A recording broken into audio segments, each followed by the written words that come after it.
वाजे निर्वाजिनीवती धीमावित्रयवतु गणेशाय नमः सरस्वत्यै नमः श्रीगुरुभ्यो नमः हरिः ओम्। ॐ नमो भगवते रुद्राय ॐ नमस्ते रुद्रमन्यवहुतोत इषवे नमः नमस्ते अस्तु धन्वने बाहुभ्यामुत ते नमः या तैषु शिवतमा शिवं बभूव ते धनुः शिवा शरव्याया तव तया नो रुद्रमृडया या ते रुद्र शिवा तनूरघोरा पापकाशिनी तया नस्तनुवासन्तमया गिरिशन्तापि चाकशीः या विशुङ्गिरिशन्तहस्ते बिभर्षस्तमे शिवां गिरित्रतां कुरु माहि गुंसि पुरुषं जगत् शिवेन वचसा त्वा गिरिशाच्छावदामसि यथा नः सर्वमिज्जगदयक्ष्मगुं सुमना असत् अज्जवोचदरिभक्ता प्रथमो दैव्योऽभिषग् अहीकुश्च सर्वान् जम्बयन् सर्वाश्च यातु धान्यः असौ यस्ताम्रो अर्णवुत बभ्रुषु मङ्गलः ये क्षेमागुं रुद्रा अभितो दिक्षु श्रिताः सहस्रशो वैशागुं हेणयीमहे असौ यो वसर्पति नीलग्रीवो विलोहितः उदैनं गोपा अदृशन्नदृशन्नुदहार्यः उदैनं विश्वा भूतानि सदृष्टो मृडयातिनः नमोऽस्तु नीलग्रीवाय सहस्राक्षाय मीरुषे अथो ये अस्य सत्त्वानोऽहं तेभ्यो करन्नमः प्रमुञ्च धन्वनस्त्वमुभयोरात्मयोर्ज्याम् याश्च ते हस्त इषवः पराता भगवो वप अवतत्य धनुस्त्वगं सहस्राक्षशतेषु ते निशीर्य शल्यानामुखा शिवो नः शुमना भव विज्यन्तनुः विशल्यो बाणवागुम्भुता अनेसन्नः शेषव आपुरस्य निषङ्गतिः या ते हेतिर्मीरुष्टमहस्ते बभूव ते धनुः तयास्मान् विश्वतस्ममयक्ष्मया परिभुजा नमस्ते अस्त्वायुधाय नाथाय दृष्णवे उभाभ्यामुत ते नमो बाहुभ्यां तव धन्वने परिते धन्वनो हेतिरस्मान् वृणक्तु विश्वतः अथो य इषुदिस्तवारे अस्मन्निदेहितम् नमस्ते अस्तु भगवन् विश्वेश्वराय महादेवाय त्र्यम्बकाय त्रिपुरान्तकाय त्रिगाग्निकालाय कालाग्निरुद्राय नीलकण्ठाय मृत्युञ्जयाय सर्वेश्वराय सदाशिवाय श्रीमन्महादेवाय नमः।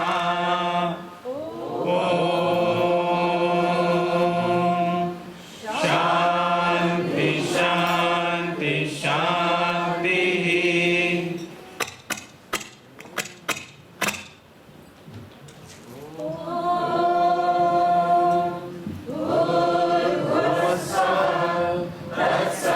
तत्सवितुर्वरेण्यं भर्गो देवस्य धीमहि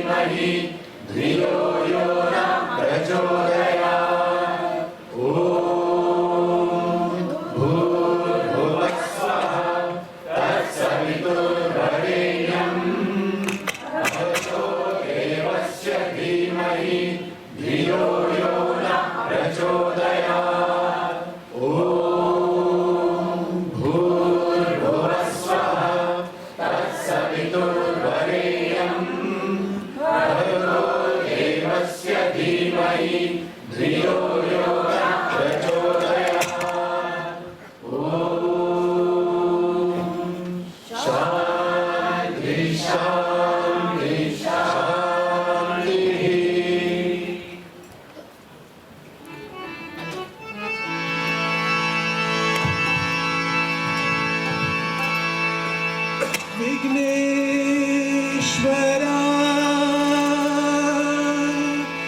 गणनाथ गजानन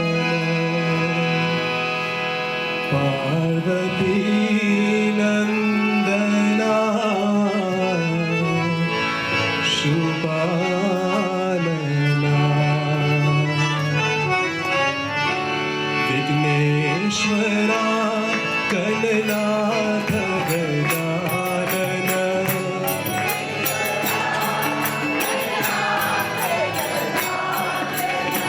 विघ्नेश्वरा गणनाथ गजानन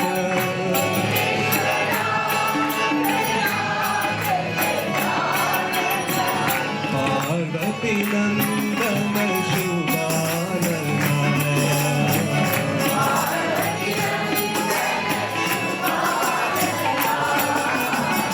पार्वती नंदन शुभानना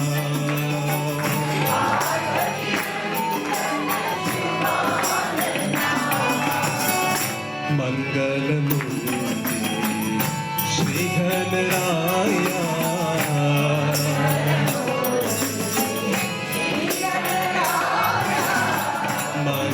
मंगलमूर्ति श्री गणराया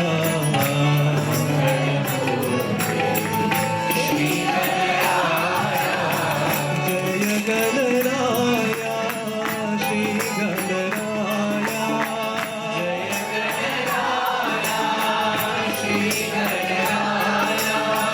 जय गणराया श्री गणराया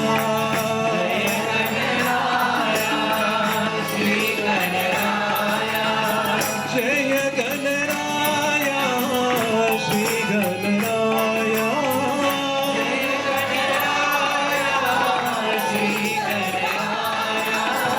जय गणराया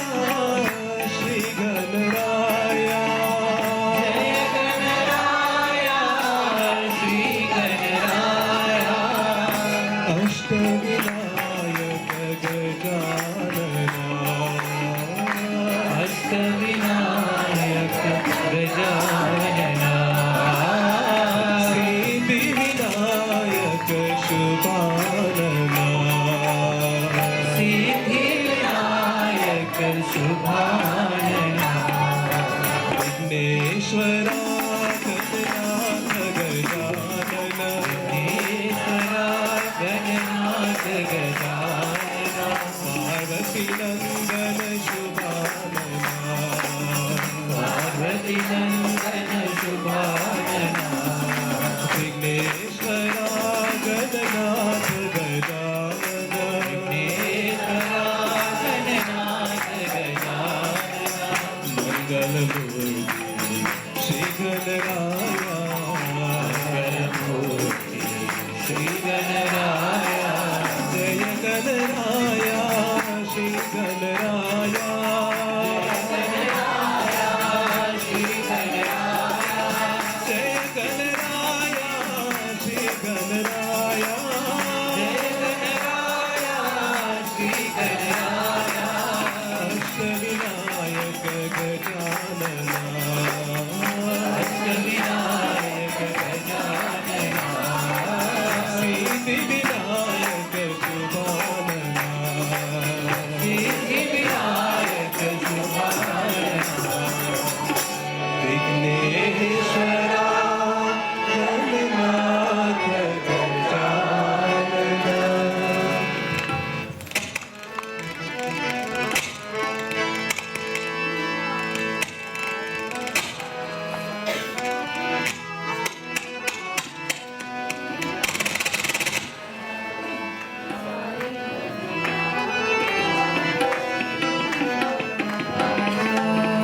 साई गुरुनाथा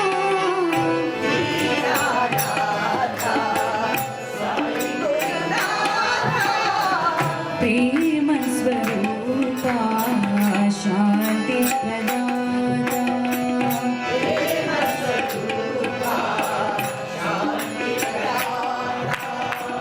प्रेम स्वरूपा शांति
भजो राम सत्य साई राम भजो राम सत्य साई राम भजो राम सत्य साई राम भजो राम सत्य साई राम भजो भजो राम साई घनश्याम भजो भजो राम साई घनश्याम भजो भजो राम साई घनश्याम भजो भजो राम साई घनश्याम भजो राम सत्य साई राम भजो राम सत्य साई राम कलियुग के अवतार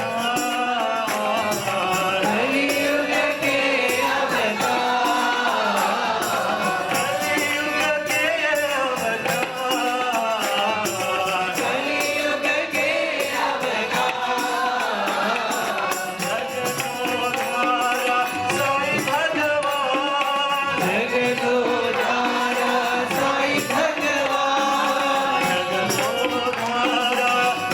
भगवान जगतोधारा साई भगवान पतित पावन साई राम पतित पावन साई राम पतित पावन साई राम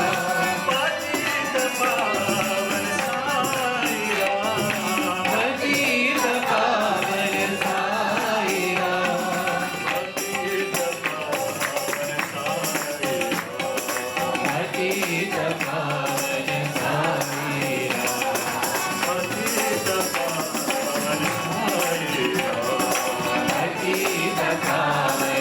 साई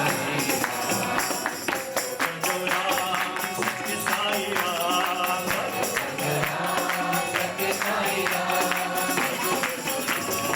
साई घनश्याम भजो भजो राम साई घनश्याम राम सत्य साई राम भजो राम सत्य साई राम कलियुग के अवतार कलियुग के अवतार जगतोधारा साई भगवान जगतोधारा साई भगवान कलियुग के अवतार कलियुग के अवतार जगतोधारा साई भगवान जगतोधारा साई भगवान पतित पावन साई राम पतित पावन साई राम पतित पावन साई पतित पावन साई राम पतित पावन साई पतित पावन साई भजो राम सत्य साई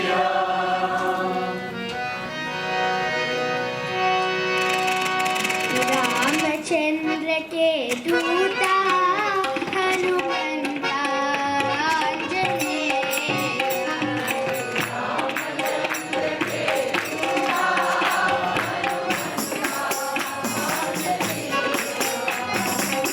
रामचंद्र के दूता Hanumanta Anjaneya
I think this one's working.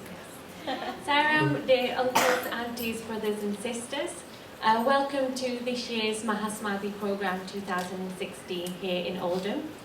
As always, it's lovely to see you all here, and we've got a great programme coming up for you today. So after those uplifting bhajans and very moving video, I hope you're all ready to sit back and enjoy what we've got coming up for you. So today's lineup is a mixture of performances from SSE children and youth, talks, stories, songs and poetry. First, if I can just go over a few housekeeping reminders and announcements. So on your right hand side we've got 3 fire exits on that side. The ladies and gents toilets are just outside the hall and down the corridor. And the programme today is being live streamed on the Region 5 Facebook page. So if you know anyone who hasn't been able to make it today but would like to watch, do let them know. And also, could I kindly request everyone to either switch their mobiles on silent or to turn them off for the duration of the programme. Thank you. Salam everyone. Loving pronouns at the divine receipt of Bhagwan Jesus Baba. After such uplifting bhajans and Swami's darshan that we just saw, I just want everyone to close their eyes and absorb Swami inside. And just imagine that we are in Prashanti, in Puttaparthi, and we have come up with the concept of stages of Prashanti Nilayam. So we would like you to enjoy this divine, blissful journey with us together, and I hope you enjoy it. Thank you. Yes, so as Hemant said, as well as introducing the following acts, we'd like to take you on a journey of Prashanti, just covering the growth, the genesis and the growth of the mandir. So we'll be doing that before each act. And first, can we welcome on stage Brother Vijayanand, who will do the welcome address. Sorry.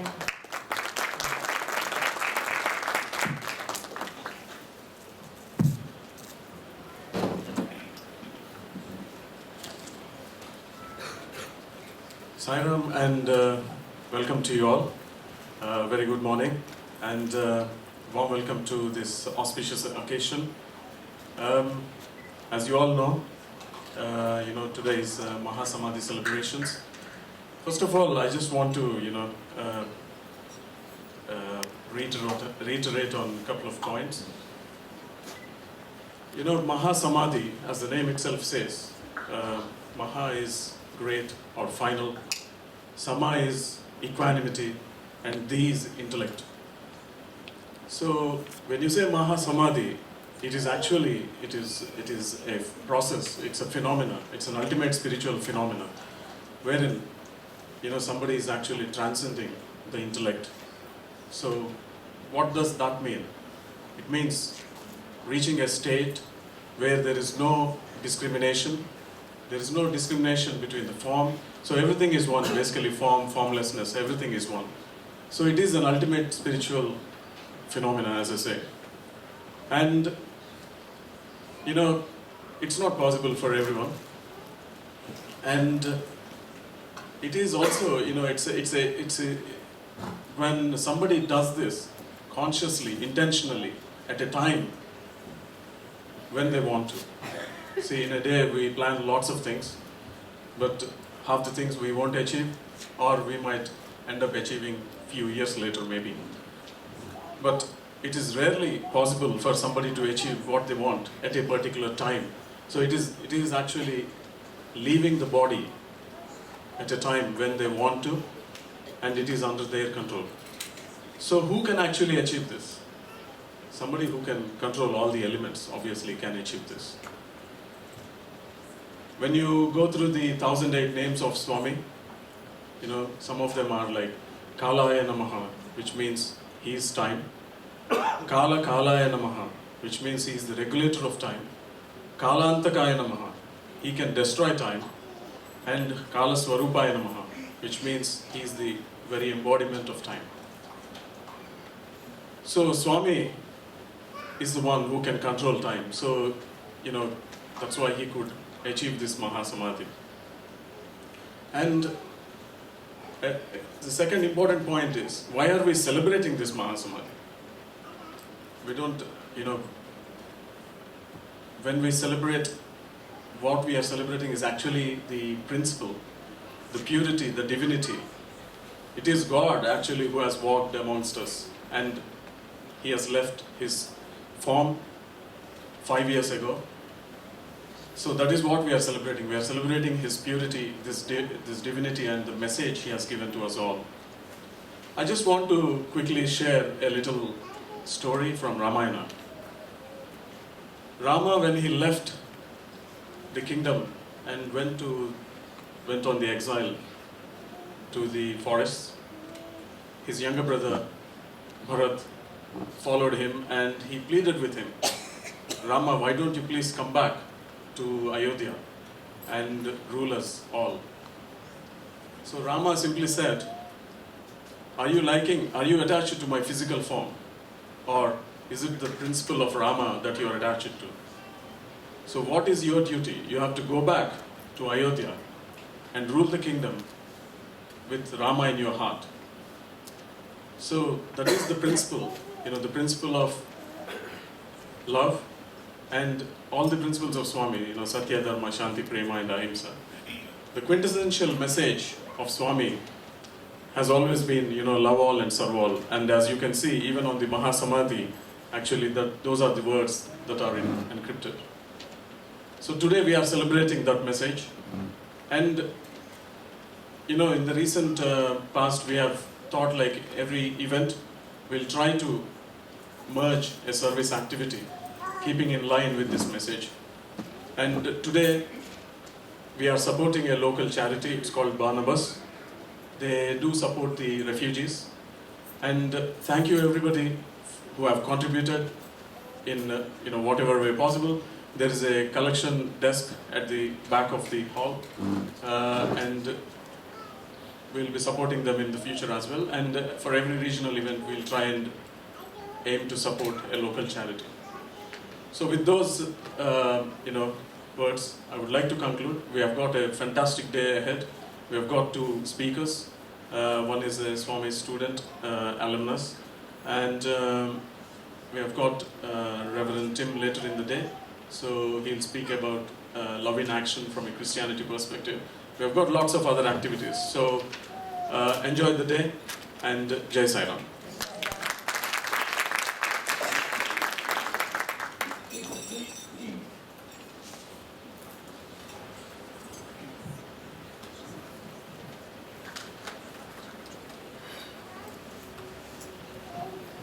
Thank you, brother. So if we go into our first step of Prashanti, our story starts where we have a young Sai Baba, aged only 17 years. And one day he tells a fellow called Lakshmaya, he points to a small hill south of the village, and he says, this is what Swami says, The Sai Pravesh, the advent of Sai, will transform that region into Prashanti Pradesh, a region of highest peace. There will rise a bhavan or mansion. Lakhs of people from all over India, why only India? From all over the world will come and wait there for Sai Darshan. That bhavan is now the mandir, the abode of Bhagwan Sri Sathya Sai Baba.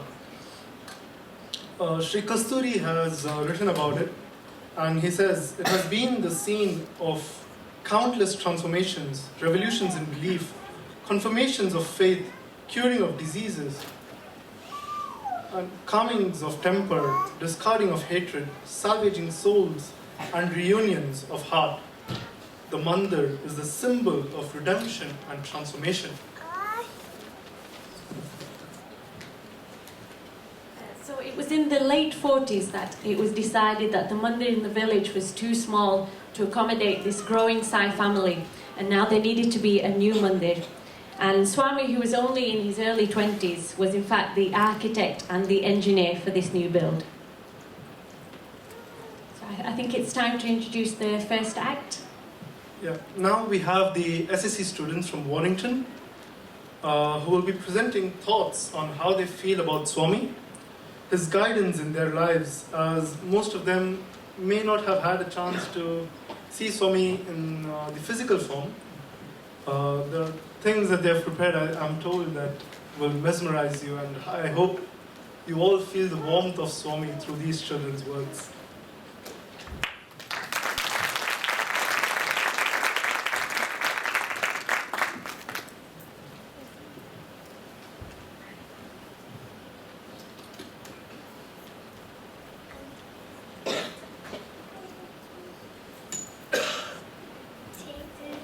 Brothers and sisters, Jai Sai Ram. We would like to tell you how we know Swami is with us at every moment. Sai Ram. My name is Ishani and I am 9 years old. I have been going to Bal Vikas for about 4 years now. I have learnt about many of Baba's teachings here that I put into practice in my daily life. I believe that Baba is with us no matter what, and he will never go away from us. I once got an excellence award from my head teacher at nursery because I shared my bike on bike day with a girl who did not have a bike and was very sad. I believe that I learnt about kindness and how Swami likes children to be kind in Bal Vikas. When I was younger, I used to get bad dreams, and my mummy and I used to say a prayer to Baba every night before we went to sleep, saying, look after me while I was sleeping and not to give me bad dreams. Prayers are important as they are how we talk to God. I also enjoy singing nice bhajans, and I know Swami would also enjoy them. I went to Puttaparthi when I was very small. I was 2.5 years old. Although I don't remember much of it, I'm glad we got a chance to go. My mummy and daddy have been quite a lot of times, and my mummy was involved in one of the first overseas plays to be performed in front of Baba in 1993. She was Krishna in the play. She taught me that the children had to do lots of sadhana before getting this opportunity. 7 months before going, all the children did sadhana, such as giving up TV completely, daily prayers, meditation, and doing a Gayatri Mala every day. Sadhana, Baba told them sadhana equals result. This has taught me that if you do something for Baba, he will be happy with you and bless you with more than you could ever wish for. This inspired me to give up chocolate for Lent. This was very hard. I hope Baba was happy with me. Oh, wow. Dearest Lord Sai, how much we love you for always being there with us. We couldn't live without you. You are, even at the times we feel no one's there, you're so kind and caring and beautiful too. So this is our chance to tell you how much we love you.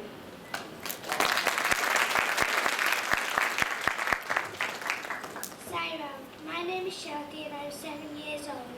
I feel that Babaji is with me because he guides me and guards me and watches me in my heart. He gives me lovely friends to play with and makes me clever at school. Sometimes I dream about him.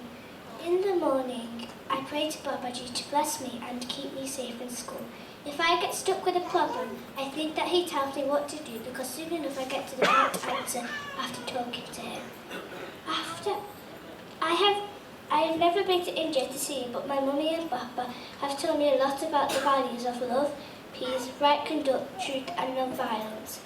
At night time we talk about what went well during the day and what we would have liked to do better. This helps me think about the values and makes me a better person. My mummy and papa went to SSC when they were younger and took part in lots of plays. They have seen Babaji lots of times. They tell me about what it was like when Babaji walked amongst other people. My mummy had a chance to touch his feet on her 13th birthday and he blessed the tray of sweets she was holding. She helped in a medical camp and Babaji talked to all the people who worked in the camp in an interview and told them how important it was to respect their parents. My papa was very lucky because Babaji drew him in Oldham on a blackboard when he was 8 years old. We keep this in our window at home.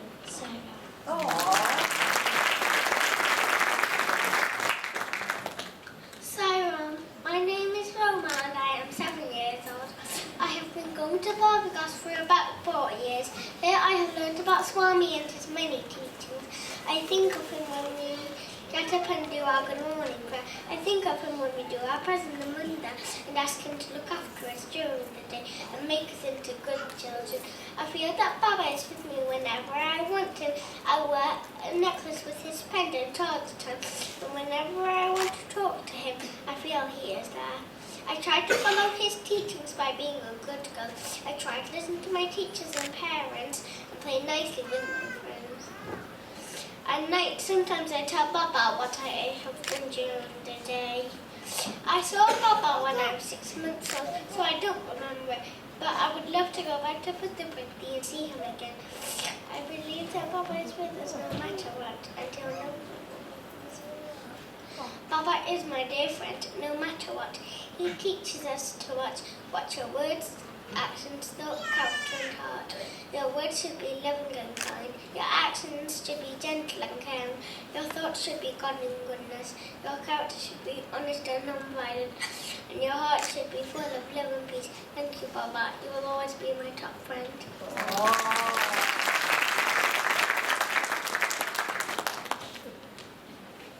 Saira, my name is Isha and I'm 5 years old.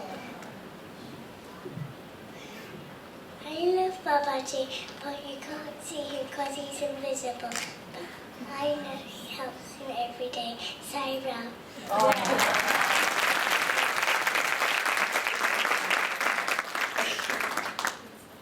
Saira.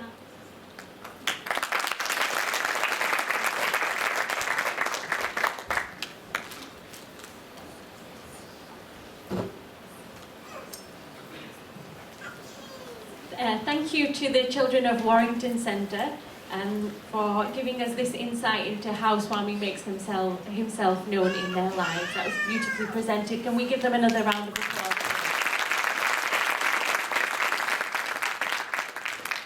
Listening to them definitely gave me a sense of warmth.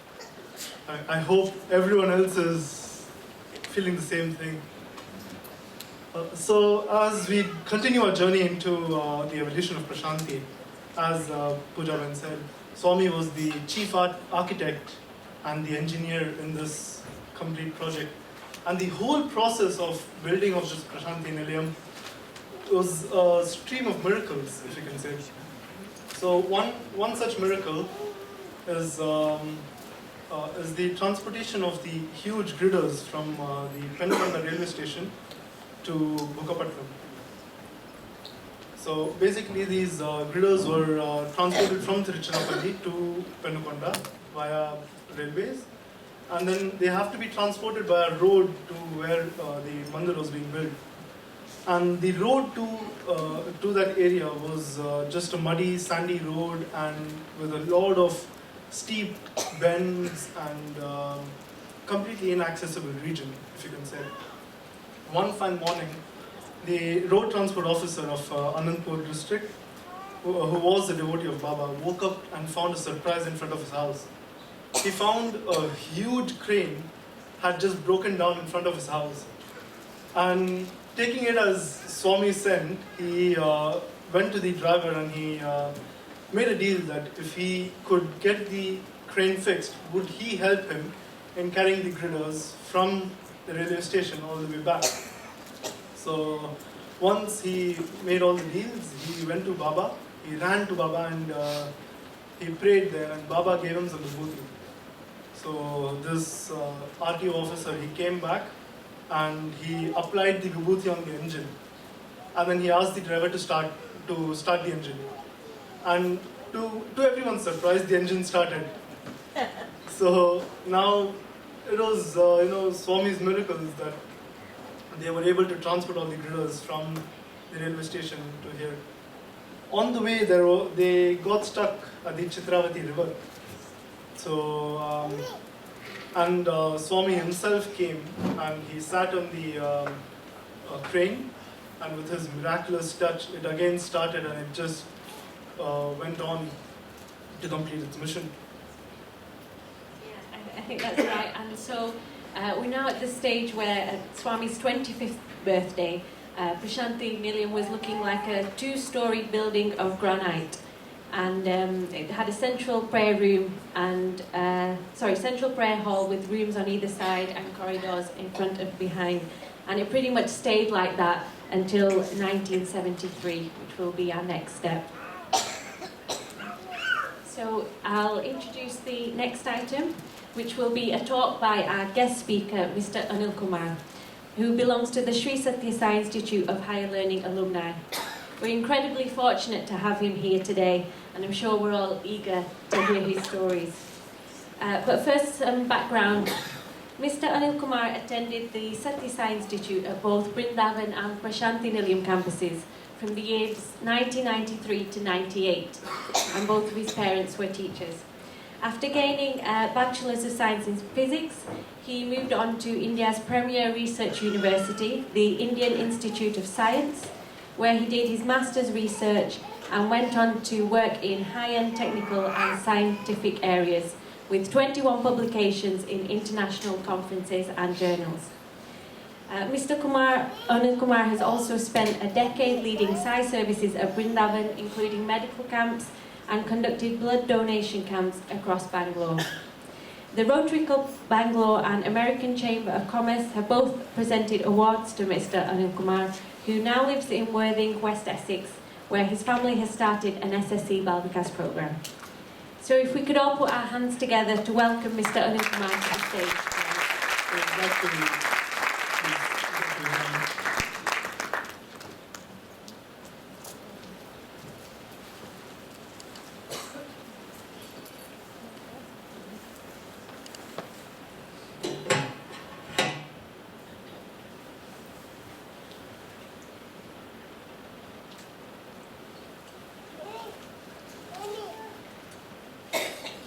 Saram. Is this audible? Saram. So it's a very great privilege to be here. I'd like to offer my most humble pranams at Divine Lotus feet. When Dr. Vijay called me, can you please come to this event? This is almost 1.5 months or 2 months back.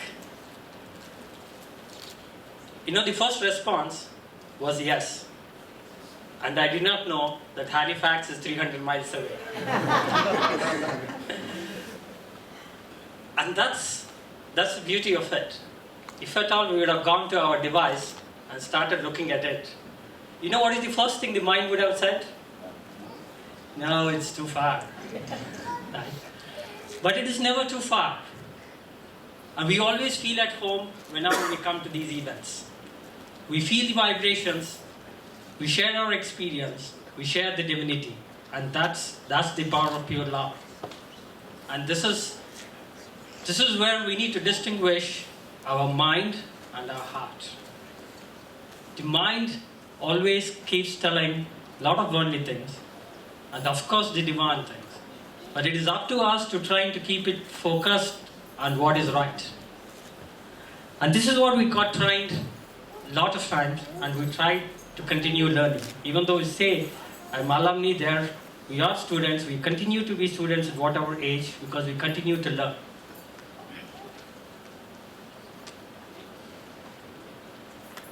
So I would like to share a few experiences in the time I spent there from 1993 to 1998.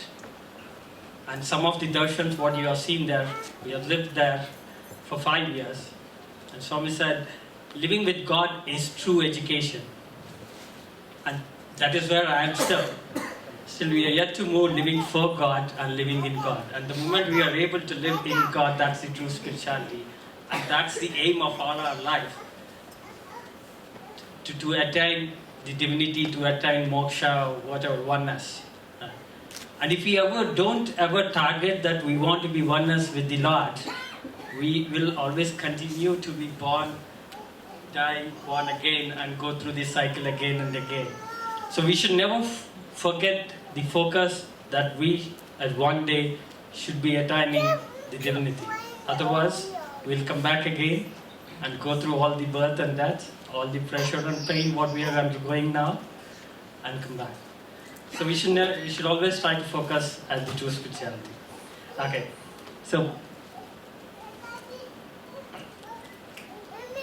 there are a lot of good men who have taken avatars.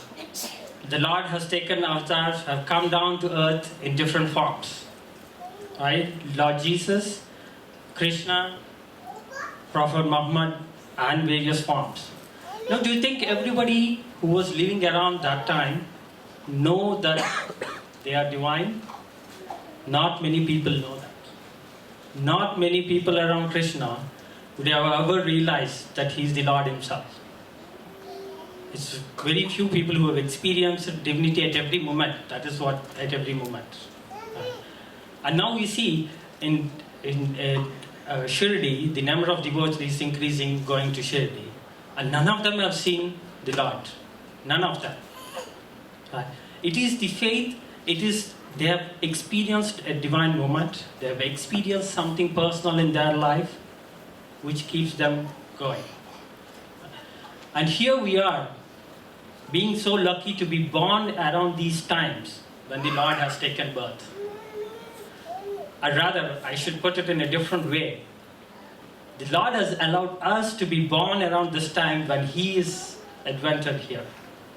Right? It's all a part of the divine play. And each of us, the way the children have beautifully put it, each of us have our one-to-one relation with the Lord.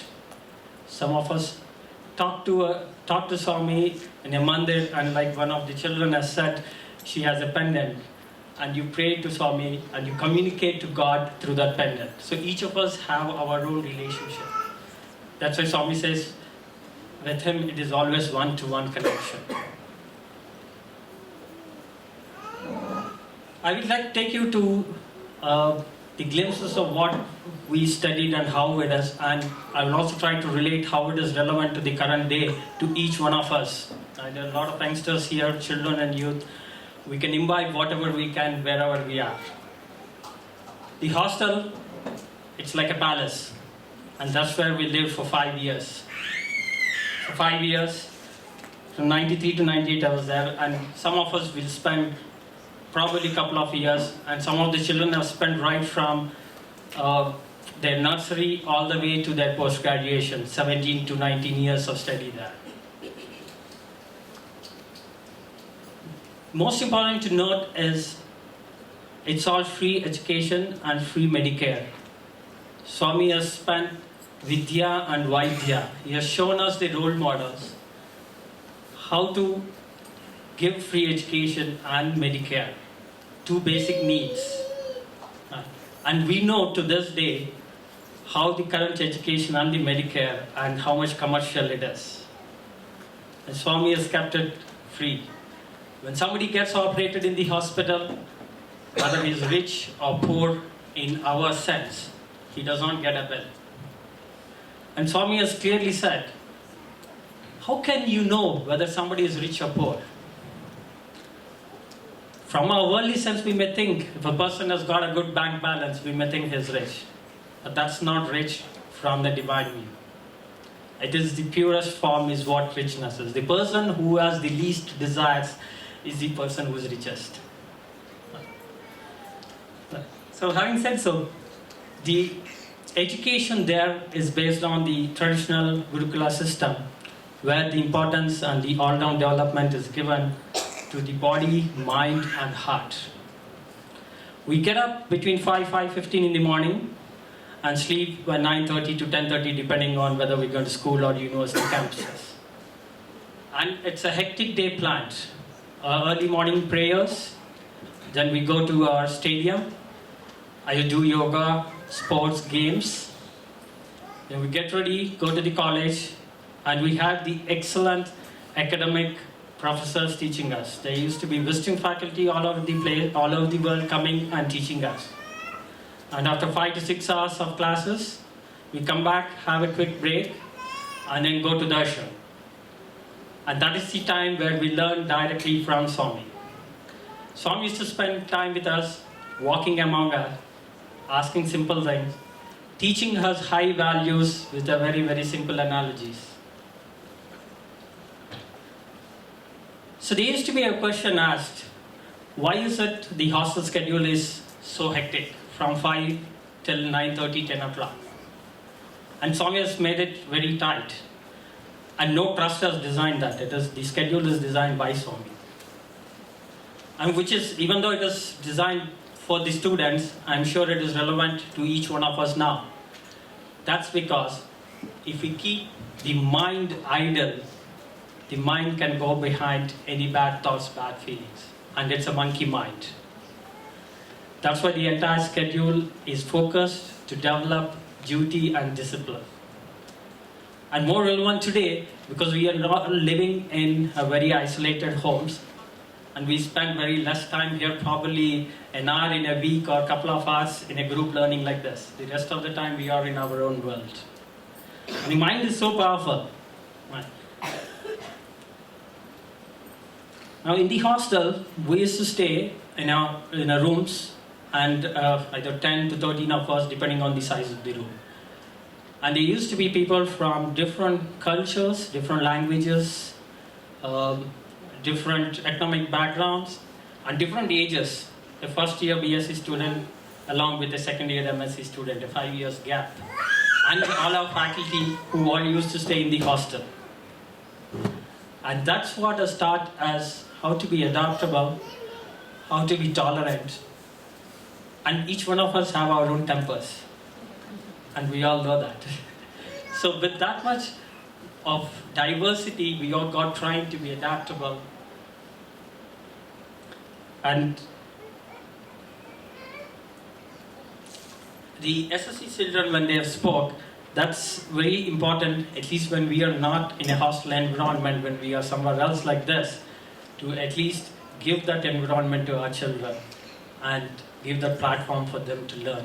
SSC and the forums like this are very important to develop those. Next is food. So how many SSC children say Haridata every time? Right. So Swami has clearly said, the food makes our thoughts. And the food, right from the time it is cultivated, the vibrations of the farmer, the intention of the farmer, to the intention of the shopkeeper who is selling it, all the way to our doorstep, and the vibrations while we are cooking the food, everything impacts the person who is taking it, who is eating it. Right.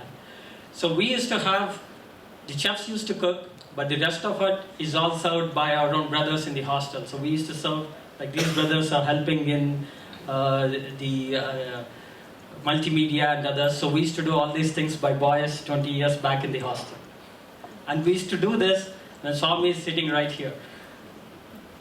That's the, and with Swami it is everything is perfection. So I can spend a lot more time of my experiences with how we used to do this. So very important in nowadays is to keep seeing TV and having our food. So when our thoughts directly impact our behavior, it's very, very critical to spend time by offering the food to God. So we used to do our prayers, Brahmadnam, and Swami used to visit us once in a while in the hostel during sports meet, during the summer course time, and occasional visits. So Swami used to sit there, And Swami used to take his food, just one sip or two sips. And then while we are eating, and we are offering to the God, we do Brahmarpanam in front of him, offering him. So Hari is there, and he is directly seeing all of us. And then he used to walk among us, asking, is the food good? Inquire about the salt and everything. And we have to have properly. There is no wastage of food, and we need to eat everything, whatever is served. So we had wonderful times, Swami visiting us, and the hostel is like that, hostel dining hall. So we used to do the group prayer and have a food. So next important aspect is the sports. As I said, the curriculum is designed for the body, mind and heart. Physical fitness, balance of body and mind is very critical. And we used to have a sports meet, which is on Jan 11th, and we used to do performance in front of Swami. Swami used to give a lot of importance. And this is a photo of the Unity Cup, where there was a cricket match held in Puttaparthi on December 30th, 1997. So earlier to this, we used to have a ground with 2 different levels. And when the organizers were talking to Swami, they said, Swami, we cannot have the match in Puttaparthi because the ground is not suitable for a cricket match. And all this information is there on the site. You can go and read that. They told Swami will have the match in Bangalore. We'll go to Bangalore and have the match there. You know what Swami said? You can travel to Bangalore for the match, but can all the villages around, in and around Puttaparthi, can they all go all the way to Bangalore, stay there and watch a match? No. I want to have the match in Puttaparthi. And Swami has made that match possible for all the villages there to come to Puttaparthi and watch the match. And they are all international players from all the countries. So the previous night, we had a hard time because we need to make the place secure also. So we used to stand there and ensure the crowds are under control. So that's how it was filled. It was full of hills with people all around from the villages coming and watching the match. And that's the concern Swami has. So his way of thinking is from a common man. Can a common man go all the way to Bangalore to watch a match? So that's the kind of importance Swami has given to the physical fitness. Now if you observe here, we used to have a sports meet on Jan 11, and it's a hectic 30 to 40 day of practice, and we used to pick up anything possible type of a theme. Some of it is a bike stunt, something like that. And of late I've seen many more beautiful performances like drills, cricket drill, fire stunts, gymnastics. So we used to get the best of the mentors, trainers for 30 to 40 days, and we used to perform. Just 30 to 40 days. It is not years and years of performance. But because we do our regular jogging and others every day, we are physically fit. We only need to pick up the skill for performing that day. And at the beginning of the sports meet, Swami will light a torch, and the torch has to go all the way up to, so that's how Swami used to light the torch. And the torch has to go all the way up to the Hillview Stadium. I'm not sure how many of you have seen the Hillview Stadium. And this stadium is not visible from the main road nowadays. Right? If you go inside, that's the view you get. And it's a steep hill, and the torch what Swami lights has to go all the way up. Okay, there used to be a couple of us who used to run, but it has to come, there is a ropeway there put, and it will come through a structure. So what you see there is a horse, something like that there. Okay, so we used to make this structure. So I was involved in designing this for all the 5 years, for all the 5 sports meet and the cricket match. So we used to design this, make the structure, and do some couple of trials. And it has to go in time, and we have a specific time. By the time the song, the sports meet theme song gets over, the torch has to reach up top. So one such sports meet, so we as a team are used to doing this every year. So we feel we have mastered this technique. Okay, but Swami has a lesson there. So one such sports meet on Jan 10th, Swami said, I would like to see, let's do a trial. And Swami used to come for every practice. So Swami used to come for a drama practice and watch everything. So whatever the kids are doing, whatever we are supposed to do on the stage. And Swami used to coach us. And for drama, anything like Shivatanama or any of those drama, it used to be a hectic. And practice itself is like a final thing because Swami is watching. So Swami came and we made that time a beautiful bird or a dough. And the dough started moving up, we started rolling, it's a drum and we pull it up and it got stuck in the middle. It's Jan 10th, the next morning is the final performance. So Swami is watching and it got stuck. Swami went back. So after that we sat and said, okay, we have to get that down now. It's stuck in the middle, it's a deep hill, it's a deep angle. So we shook it and it came down zoop with the gravity and smashed the structure. So all the work what we did for a month is gone. And we have 12 to 14 hours to fix it and the next morning it has to go.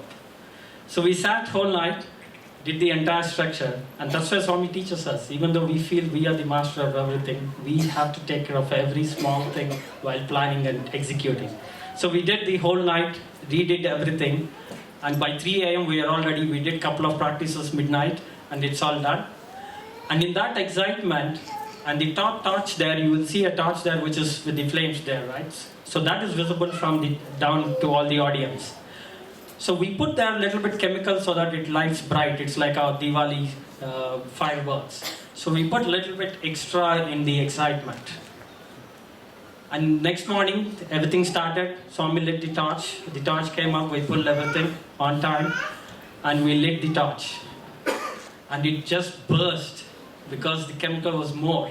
It just burst. So for people who are sitting down, it is nice, bright because it's very far. It's bright, nicely visible. But in that time, I burnt my finger, and nobody knows that.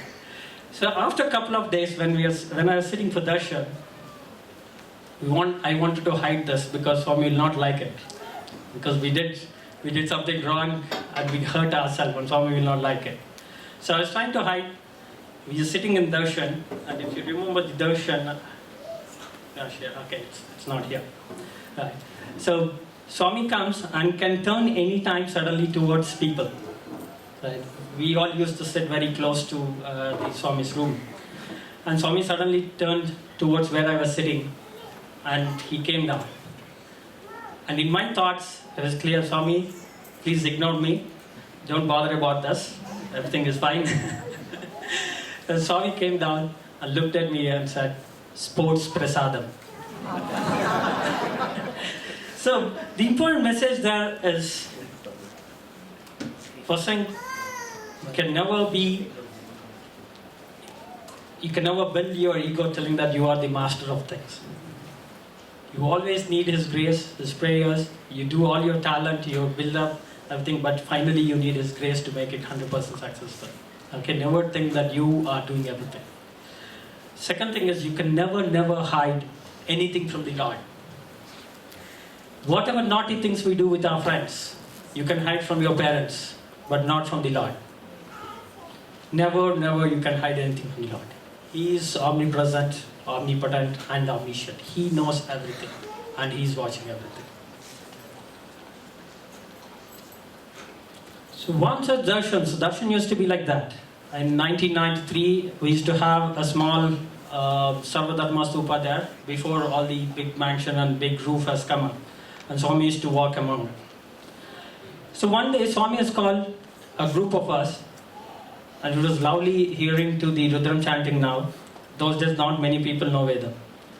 There used to be a Vedic school before, Veda Pathashala, and I think that stopped, I'm not sure when, maybe 80s or sometime.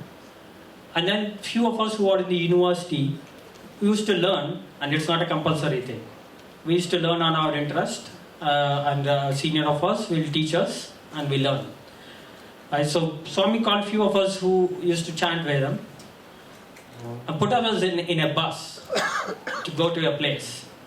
And the bus took us to a place which looks something like this. So a bunch of us, we went to a lake bed which is dry. and there is the Shankustapana happening of what we don't even know what is the magnitude of what Swami is up to. We chanted Vedam and we came back. Right? And that is what is the beginning of the huge water project.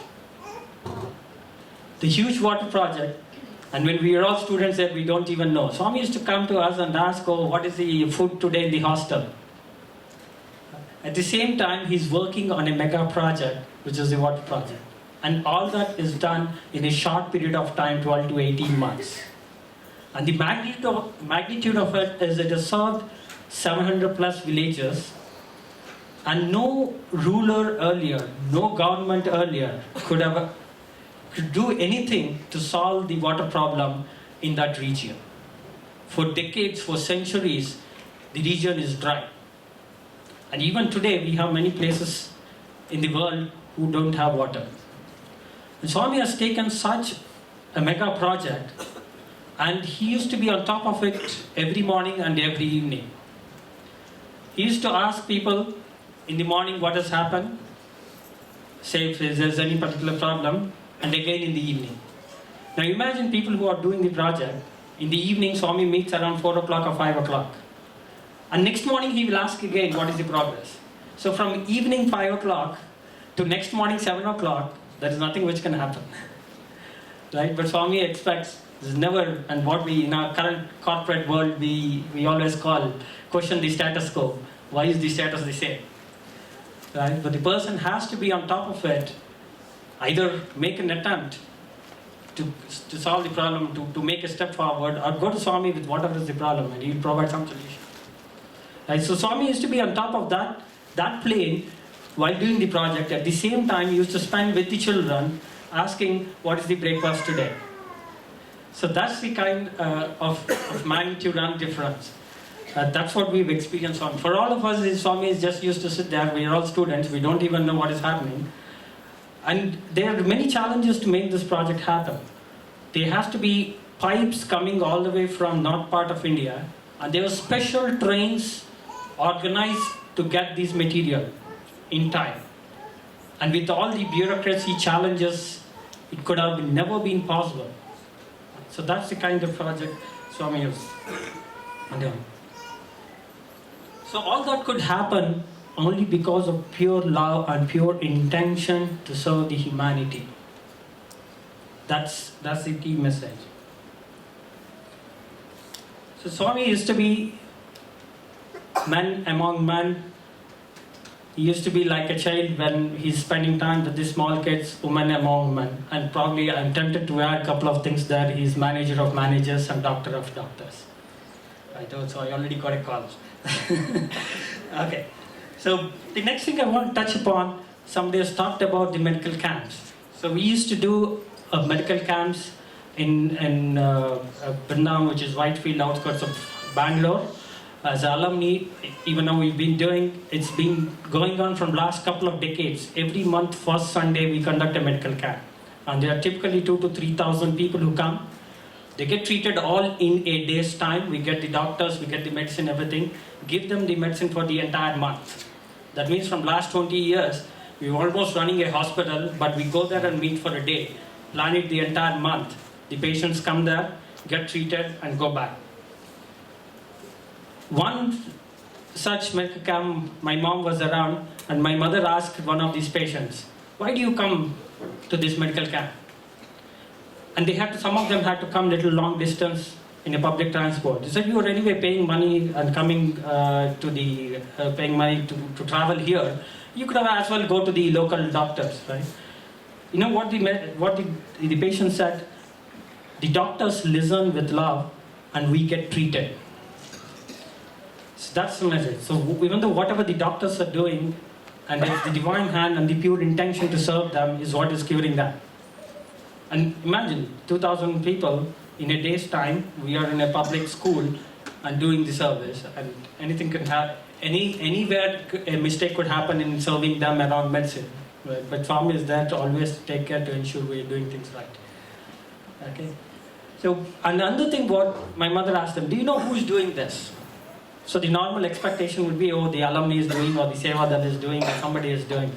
The answer came very, very promptly. It is Sai Baba who is doing this for us. And that's a message to all of us, that even though we are involved in many activities of the service, what we do, it is He who gets it done. Right? If not we, there will be somebody else to do that work. God has His plan, and it's up to us to be part of His mission or not. If we don't do it, there is somebody else ready, and it's up to us to utilize the opportunity to build our good karma or the good bad balance.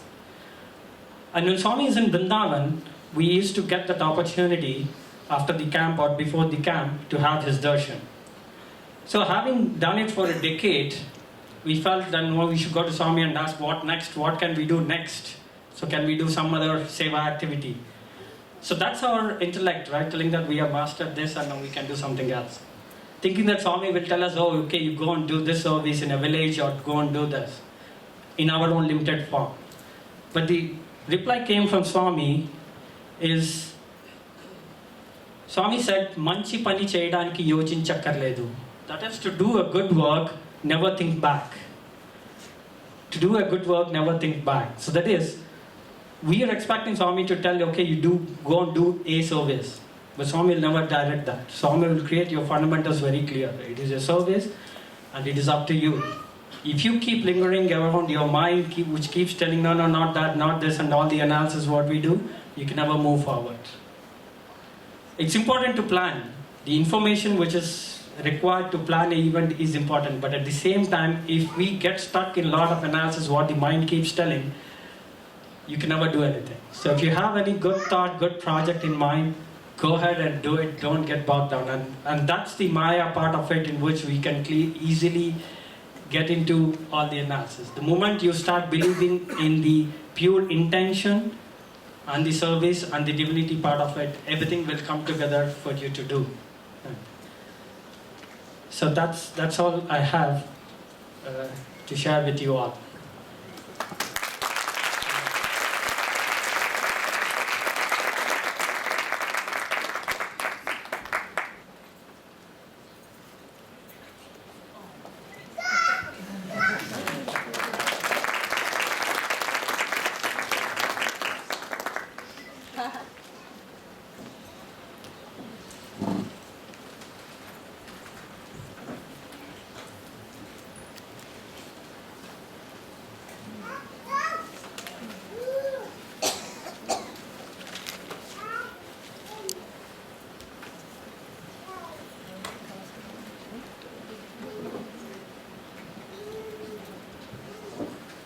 Thank you to Mr. Anil Kumar for coming all this way and sharing his priceless experiences with us. Thank you. So when Mr. Anil Kumar was talking about his hostel experiences, I remember something that my dad told me. When I asked him, Daddy, how to survive in hostel, how to live away from home. So he told me, when we were in my dad also studied in Parthi. So he was telling me that after the morning routine of prayers and sports and everything, they used to come back to the hostel. They used to take a bath and get dressed. So after bathing and everything, my dad said we used to hang the towels near the windows because in Parthi it gets really extremely hot. So those wet towels were the air conditioning systems of the hostel.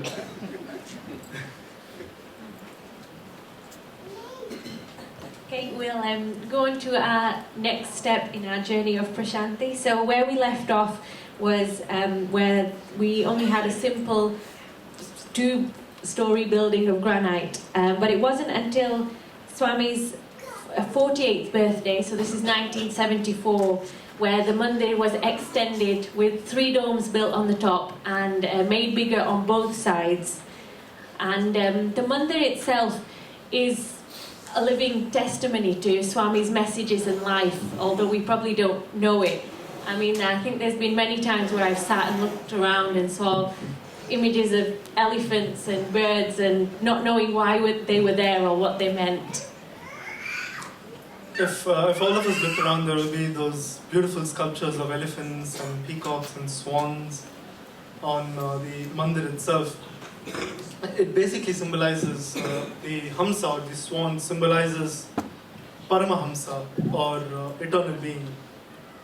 And then we have the gatherings of twins of peacocks and deers and swans and everything. It usually symbolizes unity or coexistence in coexistence and living together.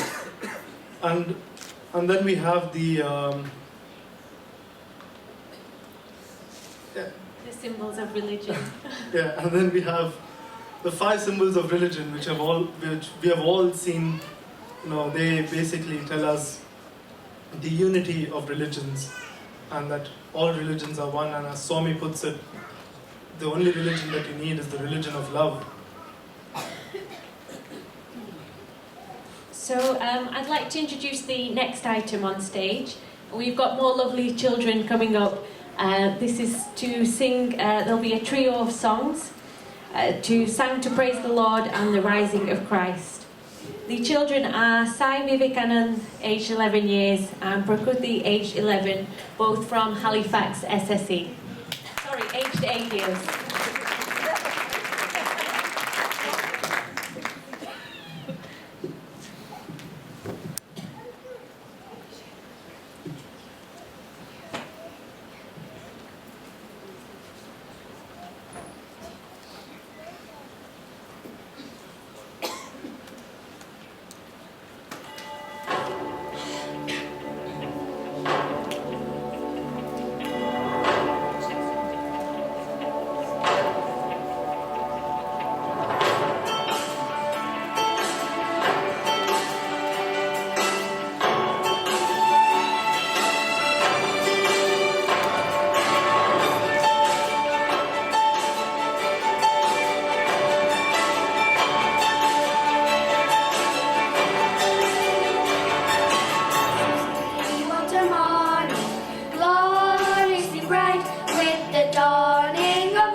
my body finds emotion, and I will feel empowered from within.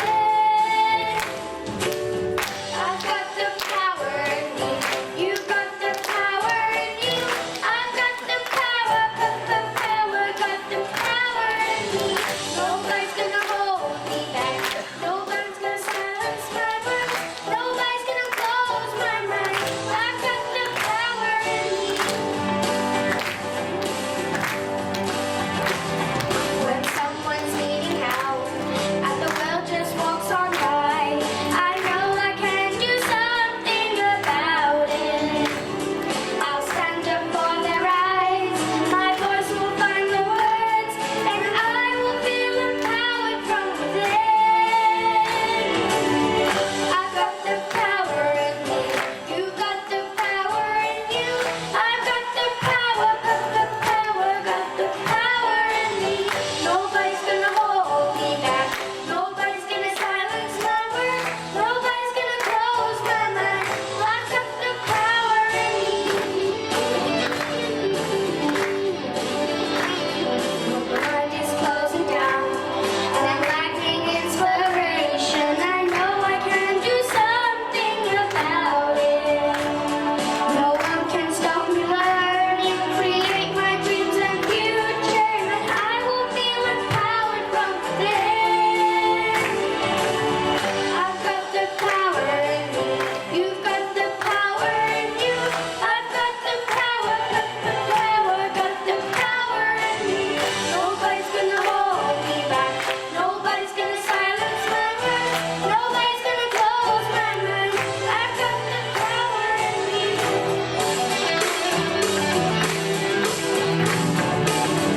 We got the power, you got the power, I got the power in me. We got the power, you got the power, I got the power in me. We got the power, you got the power, I got the power in me. We got the power, you got the power, I got the power in me.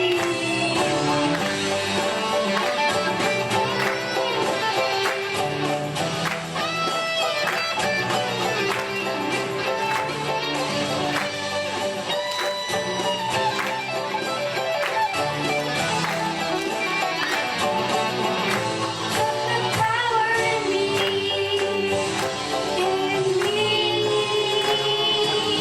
I've got the power in me, you've got the power in you. I've got the power in me. Nobody's gonna hold me back, nobody's gonna silence my words, nobody's gonna close my mind. I've got the power in me.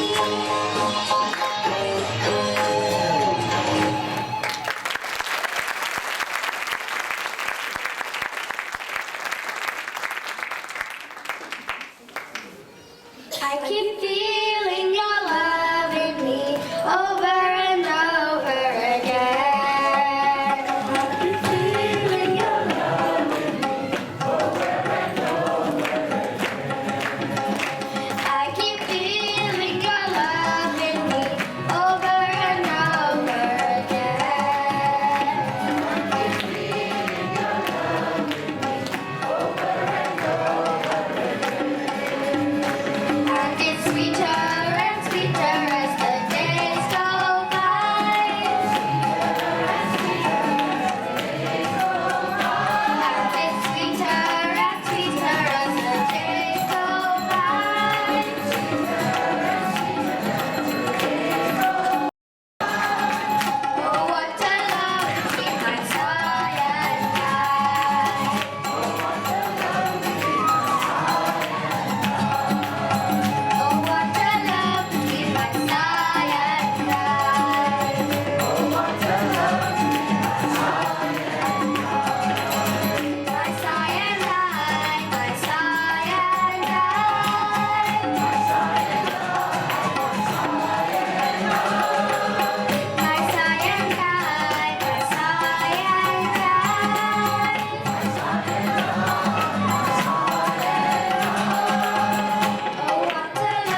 What a lovely performance by these two children. Can we have another big round of applause for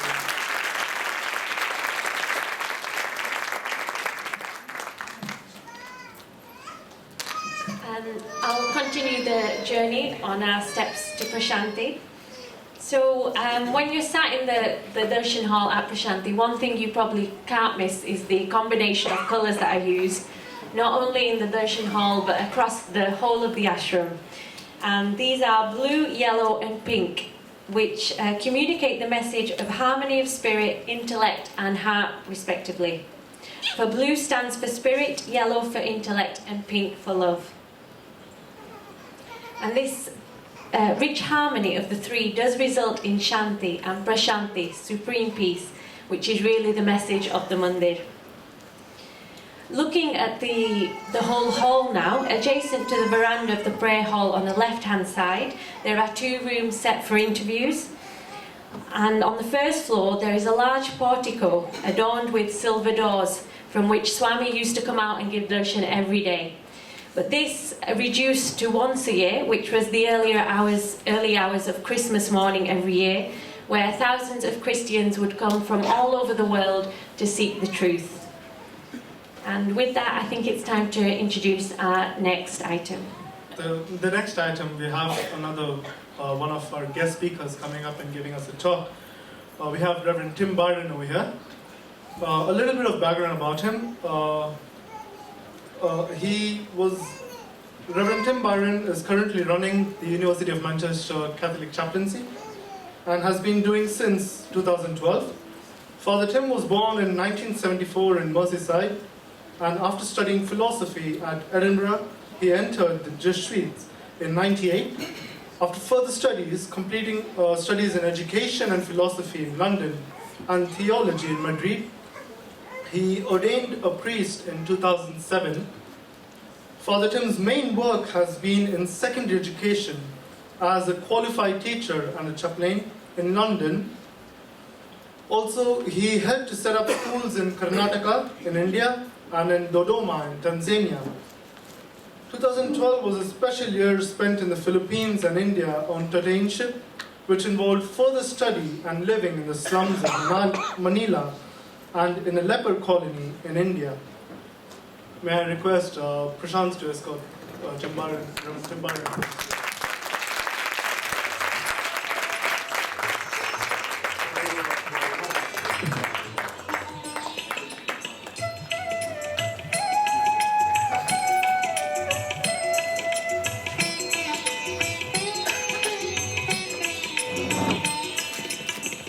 Thank you very much for the introduction and for the beautiful music that you sang before. Very beautiful, thank you very much. And it's very good to be here. I'm the Catholic chaplain in the University of Manchester. I don't know if you know Manchester on Oxford Road. Opposite the Academy, there's a big church there. So that's the Jesuit Church of the Holy Name. So I'll talk a little bit about who the Jesuits are in a minute. Just to say, I'm delighted to be here. I spent quite a bit of time in Karnataka in India. I actually visited Sai Baba's hospital in Whitefield, I think it was about 10 years ago. So I saw all the good work that was being done. So I'm very happy to be with you here today. They say that the astronauts in the space station, as they travel around the planet, they say when they look down on Earth, they don't see any borders or countries. Okay, they just see the whole of the planet. And what a beautiful planet is, and also what a delicate, what a fragile planet we live on. So all of these sort of countries and boundaries we put up, that's probably an expression of our sinfulness as human beings. So I love this idea of breaking down these boundaries. I think that's important, that we live together. The idea of universal love. And so Prashant, who is a student at Manchester, asked me to speak about selfless love and service from a Catholic perspective. So that's what I will do a little bit today. I hope it makes sense for you. So I prepared a little bit of a presentation. So I thought we'd begin by looking at always in the Greek understanding, which the Catholics have inherited, we talk about 4 types of love. 4 types of love. So, and there's a sort of, see if you can see there's a sort of progression with the types of love. So the Greeks understood love as being eros, storge, phileo, and agape. You can see eros there at the top. In one sense, you could say that's the most basic type of love. And it's important, we are all here because of eros. It's sexual love, it's passionate, it's physical. But it's also very possessive. It can be very possessive. We know that when we're in love with somebody, we will give up everything for them. It's an important force of creativity in the world. But then we have this love, storge, which is the familial love. So that's the love that we feel for our families, particularly for our children, if we have children, our brothers, our sisters, our cousins, our uncles, our wider family. Again, a very powerful force, an important force. But you could say, to a certain extent, again, it's not universal, is it? We will fight for our families. And then you go on to phileo, which the Greeks and then the Catholics understand as being the type of love that is friendship or affection that develops between people. The opposite of the word phileo, you might know, is phobia. So that's the opposite for me. And if you think of all of the words we use for phileo, philosophy comes from a lot of the subjects that are studied at university, they end in this idea of phileo is loving wisdom. So philosophy is to love wisdom. And then finally, this is the great challenge, and I think maybe this is the path that we are all on. Maybe this is the path that Sai Baba talked about. Certainly the path that Christians feel Jesus himself manifested. This is the path of agape, which is self-giving love, self-emptying love. And that's when we get closest to God, when we have agape. And that's our challenge in a sense. And that's when, so I often say, when I was teaching in London to the young men, that's the challenge, is that you treat everybody with the same dignity and respect as you would want your mum or your brother to be treated. Whether they're homeless and you see them begging on the street, how would you feel if it was someone from your family who was homeless, who was begging on the street, who had nowhere to live? So that's the challenge, and it's a difficult challenge as we sort of rise through those four types of love. Is that we're all called to agape, and that is just something of the unity and the. So I'll explain a little bit about who I am as a. I think the next slide was about who am I as a Jesuit. So in the Roman Catholic Church, we have two types of priest. You have your normal type of priest, whose boss is the bishop. You might have seen Father Ted, the TV program of the Irish. And then you have priests who belong to religious orders. Okay, a bit like the devotees who follow someone. So a religious order that was recently founded, of course, in India, was founded by Mother Teresa. Her religious order was called the Missionaries of Charity. You can see her over there. So I belong to a religious order that was founded by a Spanish man in the 16th century, called Saint Ignatius of Loyola. And we're called the Society of Jesus, or Jesuits in short.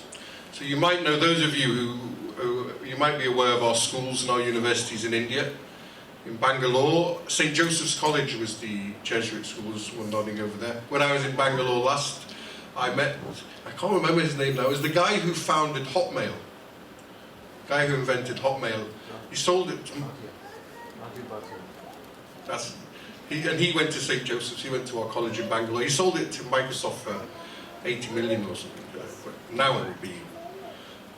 and I remember having lunch with him when I was visiting, and it struck what a generous guy this was. Very sort of wasn't a Catholic, went to the Jesuit school, wasn't a Christian, but he was a very good man and very generous with us with his education. So we have these schools, and we run. One of the things the Jesuits do is we run schools and universities all over the world, and the education is there for everybody. It's not a sectarian thing. So in Pakistan we have schools we have Muslims come into our schools, and the idea is that we educate everybody, then those barriers slowly dissolve, I think, when we see the good that is there. So I belong to an order called the Jesuits, and we follow a thing called Ignatian spirituality. So So this is named after the founder, St. Ignatius, in that sense. So there's a famous guy at the moment who you might have seen who is a Jesuit, probably the most famous Jesuit in the world, was elected Pope 4 or 5 years ago. We never thought we'd ever see a Jesuit as a Pope. And in a sense, he's become quite an important figurehead in the West at least, for people who are religious. He is a very positive role model. And one of the things Pope Francis talks a lot about is the importance of building bridges. Not building walls, but being bridges. And so we know that truly religious people are really important to the world. They do so much good in the world and they build bridges. But we also know religion can be very dangerous. It can be violent and we can build walls. So Pope Francis is urging us to build bridges between faiths, inside our own faiths, between our families, because we know what it's like. People squabble and they get power trips and they all argue and they get on committees and they get into politics and all this. So he's constantly saying that we should be building bridges together. So you've seen Pope Francis. He belongs to the order of the Jesuits. So we go on. So something about love that is interesting that has just been published is this booklet called, it's 200 pages, it's quite long, called Amoris Laetitia. So the Pope and the Catholic Church has just been through a series of meetings really about the family. So we would see the family as one of the most important places where love is manifested. But if we're honest, not just in the West, that the family is in some sort of crisis around the world. Rates of divorce rates, broken families. And so the Pope was very realistic about that, and he wants the Church, in the past, has been seen as being very judgmental, judging people who's and the Pope says, well, life is messy, it's difficult. Somehow we have to go into this brokenness of these broken families and all of our different, and we have to try and bring some good out of it. So we had a big meeting of bishops in Rome for 2 years, and then this has just been published on love in the family, but in the modern world. So acknowledging that love is something really important, but in the modern world, families are under a lot of pressure. And how do we help people with that pressure? How do we help our families to become centres of love in that sense? So I gave a little bit of a summary of the 4 or 5 of the points. I've just read it, but it needs proper reading. It's a sort of document or teaching that will take a generation to have an impact, I think, on the Church and on the way we think and on the way we work. But just some of the main points that I've put down there on it. So the first thing, that the Church needs to understand families and individuals in all of their complexity. Okay, life is complex. And some of the beautiful descriptions of I think it was the temple that you were describing, or all of the animal. We know that life is complex, but there's somewhere God is in the beauty of that complexity. And the danger is we want to simplify everything, make rules. So the second point I put is that divorced and remarried Catholics. So for a long time, the Catholic Church still we have a very strict teaching that divorce is not allowed. You're allowed to have an annulment, but not a divorce.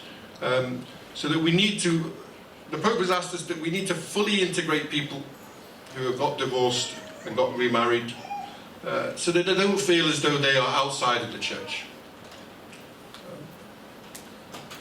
The third point he said is that we should no longer talk about people living in sin.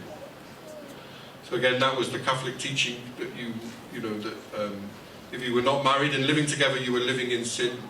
Although the Church strongly argues for marriage, it says that we should not be trying to castigate, because the majority of people now are going through that process.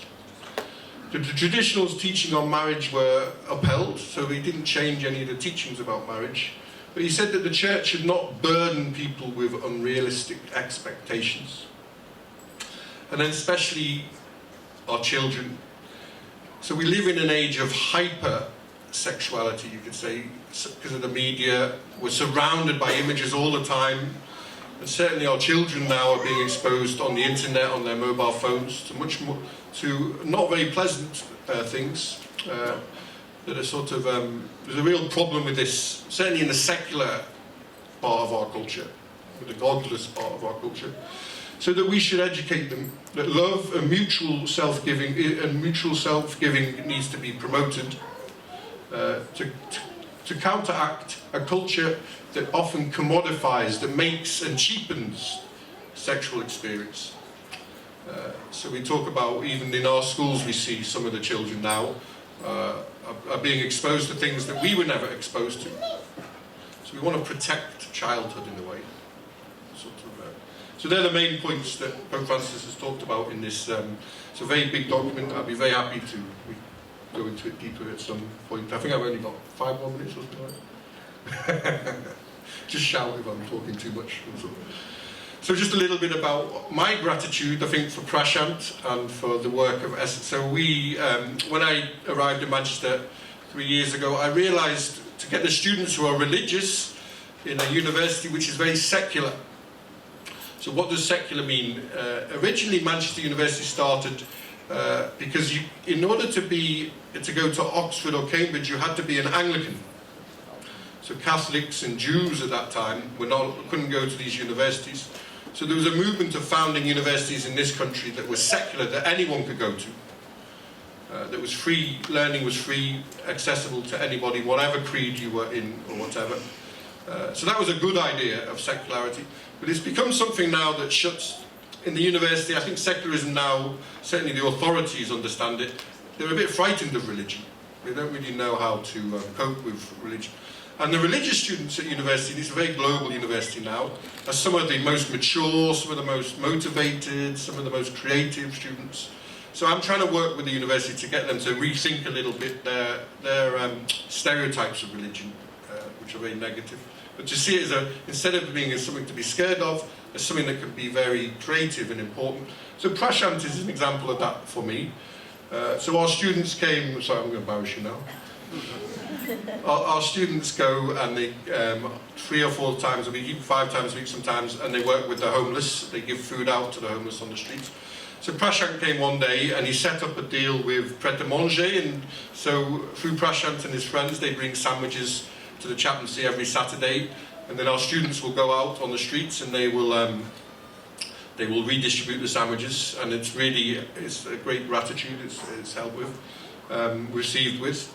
And one of the things that Pret-a-Manger, because they're a business, I had to sign a big contract, and one of the things said it has, do you remember this? They had to store the sandwiches between a certain temperature or whatever. So I said to Prashant, well, I don't have enough fridges for this.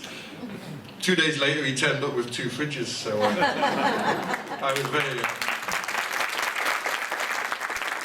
so great credit. If I had 10 Prashants, we could do so much more, so And so for our students to see that as well, you know, that we work with other faiths, and we're working with the Muslim students now as well, that's really important, I think, but they run a food bank, they run a local breakfast club at a primary school, so many of the children in Moss Side were going to school hungry. The family life might have been a little bit chaotic for whatever reason, and so we decided that we would run a breakfast school. So it's free, so it means that all the kids now get a breakfast when they come to school, and the students go and play with them, which is really important because these are kids from a very tough part of town, but they can dream one day that they can go to university if they play with our students and they're meeting them. So they do that. We also have dinners for some of the elderly who are often abandoned in our culture, as we know. So we do lots of things. With the homeless, we're developing the work now. We're offering funerals, so we're going to start burying the people who die on the streets. It's a great shock that people die on the streets in such a rich country as ours, but they do. So we're working with the council now, that we're going to give them the dignity of a good funeral when they die, which the students will organise. But also that we will get them, we believe in life after death, of course, so we will get them. What's very sad is people who end up on the streets have often lost their links with their families, have broken their links. So we will somehow try and reconnect their families with them and things like that. So that's what we're hoping to do, developing that. And we're just about to launch an app on a phone called Street Support, which we've just funded, which is a great app, because if you meet someone who's homeless and you want to help them, you press on one of the buttons and it tells you where there's 27 charities who are working for them. Barnabas, of course, who are leading the way in Manchester. So it's for people who want, a lot of people, especially the students, are very generous. They want to do something to help, but they don't know what to do. So this app sort of puts them in touch with where they can get food, where they can get a shower. I've got to shut up now, haven't I? Where they can go to food banks, all this sort of thing. So thank you very much to Prashantan for his great work and his very inspiring. So I asked to lead a final reflection or a final meditation. Could you sort of make that bigger, because I'm getting all blind in my old age. If you sort of scroll up, don't worry. Okay, it's about, I'll make it up. It's about, so maybe we just close our eyes and we just thank God for all of the light in this room, in our hearts. We thank God for the light that was brought into the world with Sai Baba, with Jesus Christ, with all the religious teachers, and that light may grow in our hearts, and that we may share it with others in a place and in a time where there's so much darkness that surrounds us, that we may commit ourselves to light. Amen.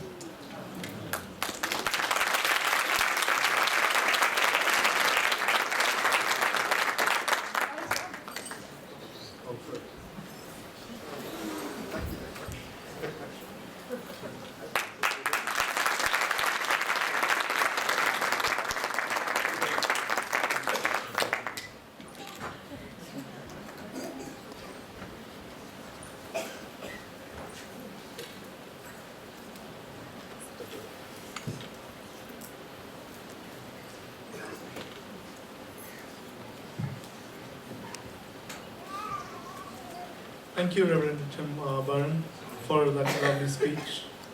And as he said, if we had 10 Prashants, I think we'll have 20 more fridges in the chaplaincy. Carrying forth in the journey of Prashanti, for those of us who are lazy in the early mornings and don't go for the meditation in Prashanti, the meditation room that we go into was actually the main prayer hall in Prashanti, and over there we have a beautiful statue of Krishna and Arjuna from the Bhagavad Gita, depicting the Bhagavad Gita, and we have a photograph of Shri Sai and Satya Sai, and we have a beautiful throne in which Swami used to sit. That's what I've been told. And in front of the mandir was a circle of greenery, and amidst that greenery was a yogic pillar with a number of rings. These rings indicate the different stages of yogic discipline. This yoga leads to the unfolding of the lotus of the heart, whose petals are borne on the top of the pillar. This is the pregnant meaning of that yogic pillar in front of the mandir. And Bhagavan himself explains the 3 doors that are there to enter into the mandir. The first, or the outermost one, that leads into the compound is the gate of darkness. A person who crosses it leaves darkness, ignorance, and inertia behind. He has nourished the holy thought of coming to the presence, and the spirit of darkness and ignorance has fallen behind him. Those who are immersed in darkness, the tamasic, will not even have the curiosity to enter. Then there is a second gate, just where the garden around the lotus circle begins. There, one is attracted by the magnificence of the building, the electric lights, the colored candelabras, the hanging flower pots, that is to say, the active and passionate aspects which appeal to the individuals who are rajasic, active and passionate. Next one comes to the very door of the prayer hall, which is the gate of wisdom, leading the sattvic, or the pure and the serene, to the abode of peace. Thank you. The next item we have is poetry from Brother Sanjay Vaja, who has delighted us all in the past with his funny rhymes and heartfelt words about our Lord. So enjoy this one. Thank you.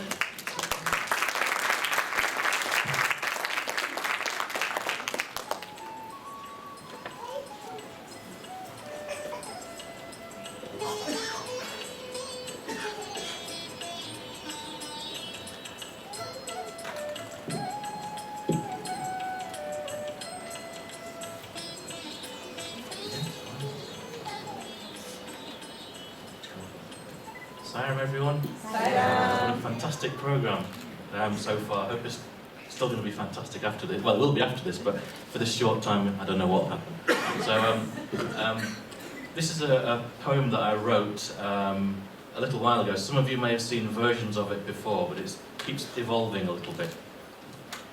Yeah, it's fine. I'm just trying to sit in the right way. Okay.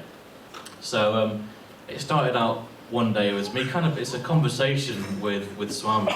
So I was sitting there thinking, okay, how's this going to go, kind of thing. So I was just having a chat with Swami. So I'll read it through. I'll read it through once and I'll read it through again as well. So it starts off with me talking to Swami. So, for us, dear Swami, there's so much that you do. Gathered for our program, what can we do for you? We'd like to offer you something. What gifts would you like? Please tell us, dear Swami, would you really love a bike? So then Swami replies to me, listen, dear child, I'm not interested in things. I can manifest what I like, such as vibhuti and rings. Your strange line of thought makes me despair. I sometimes do wonder what you've got stored up there. If you want to get something, I really like to cook. I love to read letters or perhaps a good book. Gadgets I'm not keen on, but I guess they're okay. But Ferrero Rocher, I'd settle for those any day. I love listening to music when I'm sitting on my own. When we talk through prayer, it's like we're chatting on the phone. The world's in my hands, you should know that by now. You can't understand it, you mostly just go, wow. As the director, movies I do shoot, and as Krishna I loved to play the flute. A watch perhaps, but I'm beyond time, or a chair to sit out in to enjoy the sunshine. If I am the master, then as my apprentice you were hired. I'm watching how you're doing, but don't worry about being fired. Your journey's about learning, but the knowledge lies inside. Faith, trust and surrender help you through life to glide. It starts in your heart, the home of divine light. When you listen to me there, your soul it shines bright. With your heart soft as butter, not hard, not like tin. Let go and let God guide you from within. Carry on with your program, I'm having a great time. Don't forget what I said, let your light always shine. For I am in you and you are in me. I'm everywhere always, have a look, try to see. So then I tried to respond to Swami with that, saying, thank you, dear Swami, for making us smile. You're always by our side, you're with us all the while. You're so full of love, funny, soft and sweet. Our lives are so blessed as we sit at your feet. Your message is quite clear. We should feel you inside, not listen to our mind as this truth it tries to hide. Let our light shine more brightly. From today let us start to build within us Prashanti Nilayam in our hearts.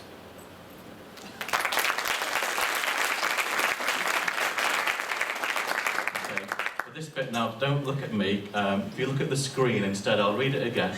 As long as you can all see the screen, yeah? Can you see the screen, yeah? Okay. So I'll read it again. So this is me talking to Swami starting off. So for us, dear Swami, there's so much that you do. Gathered for our program, what can we do for you? We'd like to offer you something. What gifts would you like? Please tell us, dear Swami, would you really love a bike? So then Swami replies, listen, dear child, I'm not interested in things. I can manifest what I want, such as vibhuti and rings. Your strange line of thought makes me despair. I sometimes do wonder what you've got stored up there. If you want to get something, I really love to cook. And I love to read letters or perhaps a good book. Gadgets I'm not keen on, but I guess they're okay. But Ferrero Rocher, I'd settle for those any day. I love listening to music when I'm sitting on my own. When we talk through prayer, it's like we're chatting on the phone. The world's in my hands, you should know that by now. You can't understand it, you mostly just go, wow.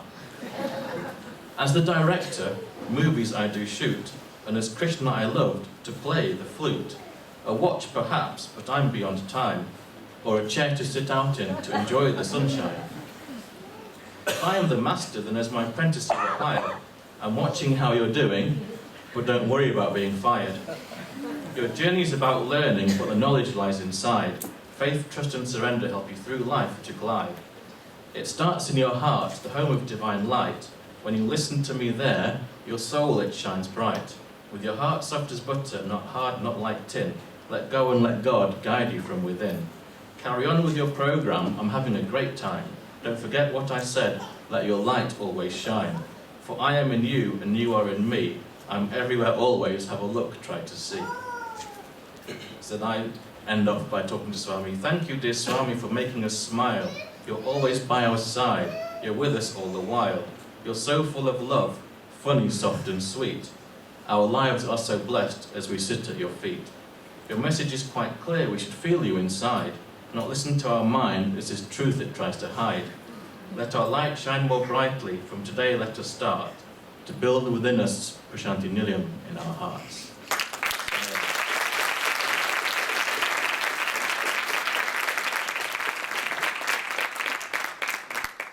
That was it, thank you very much.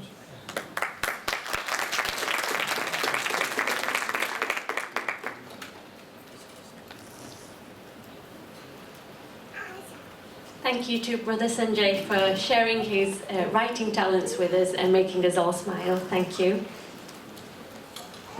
So if I carry on from where Hemant left off, and Hemant's getting ready to take part in the next act, we've now reached the mid-1990s where the circles and the gates have been removed from Prashanti, and the darshan area is now being expanded immensely to cater for the large gatherings now coming to the ashram. And there's a large marble floor inserted and a beautiful appointed ceiling.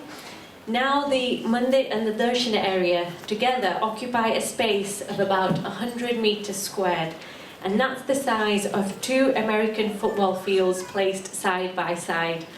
So that's grown to what we see today. I think it's now time for the next act, which is a play by SSE children and youth of Sai Centre Greater Manchester, who have come together to present a dedication for the 3 most important people in our lives. I won't ruin the surprise by telling you who, but I'll let them tell you themselves. And the children taking part are Priya, Roma, Achintya, Shri, Ashish, Akash and Yadu.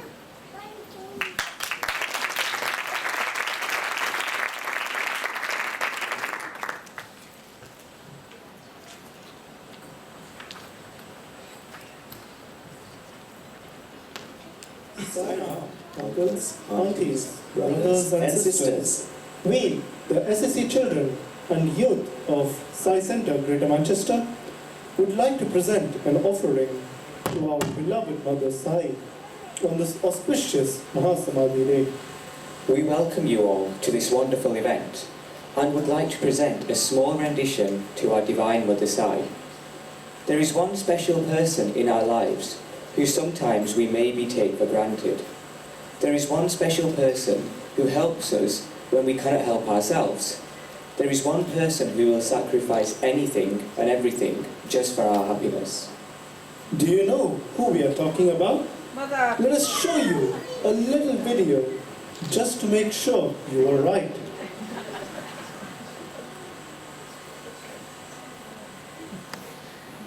Mommy! Mommy! Mama! Mama! Ma! Ma! Ma!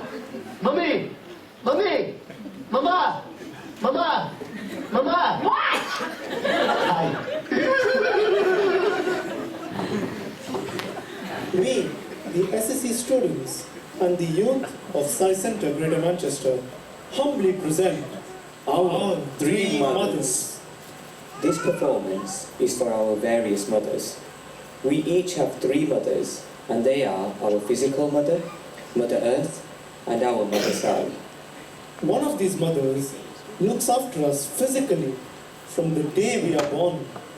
She cooks incredible food for us, washes our clothes, tells us off for not helping with the chores. Let's take a look at this video to see what we call this mother.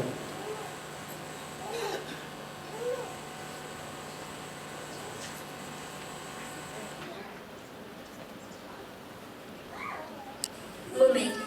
Mom. Mama. Mom. Amma. Mummy. Mummy. Mummy. Mom. Mummy. Mom. Or mummy. Mom. Amma. Amma. Amma. Amma. Mummy. Amma. Me. Mum. Mummy. Mummy. Mummy. Mum.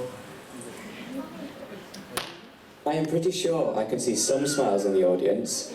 Who would have known that we could be this irritating? To be honest, just listening to that video has irritated me. I really don't know how our mothers put up with us. They are the true embodiments of love. One of the things I remember as a child is my mother telling me stories before bedtime. Let me now share one with all of you. To all the mothers out there, this is a story for you. It goes like this. When a baby is leaving God to be born on earth, the baby is filled with apprehension and worry. The baby asks God, "Dear God, you have kept me by your side and took care of me, looking into every need of mine without even me asking for it. I have enjoyed your selfless love all these years. But now you are sending me to earth to be born as a child. Who will take care of me the way you did?" Ah, I know this one. And God replies, "My dear child, I will be there to take care of you in the same way, looking into your every need, loving and caring for you. I will be known as your mother." Our mothers are the living gods on earth. Some think of them as guardian angels, God, best friends, and so on. So I wonder what our mothers mean to us. This is what our mothers mean to us.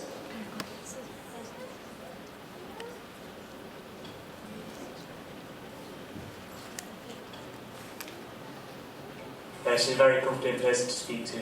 My mum is my best friend. My mum means a lot to me. She's my true friend. Everything. Mummy is very nice to me and she means everything in the world to me. My mother means she's like a brick wall support who will give me inspiration all the time, and she will be there for me to defend me and also to protect me, and she'll be like the light which will guide me in the dark. My mother means as a god to me. My mother is the person who teaches me and brings me up to the person who I am now. She's my best friend. She's very understanding, so I can speak to her about everything. My mother is my first love. She's a caring guardian and a good friend. My mom is my best friend. My mum means teacher and a person who inspires me to do my best. My mom means the whole world to me, and she's the most amazing person in the whole world. My mom is like my sister. My mummy means my whole world to me because she is so kind and caring. My mom means everything to me. She means the world to me. My mum is very kind. I love my mummy very much. She means everything to me. It's amazing to think about how much our mothers do for us. They achieve so much in so little time. From cooking, cleaning, working, making us study, disciplining us, and most importantly, loving us. They do it all. I'm pretty sure that even in 100 years, they won't be able to invent a robot who can do half what our mothers do. You know, I'm starting to wonder if we do anything for them. I mean, I just about remember to wish my mother for her birthday. The present? Well, it will get to her eventually. We all have, in one way or the other, done something special to express our love for our mothers. I guess no matter how old we grow, whatever we do, whichever country we may be in, we will always have fond memories of our loving mother.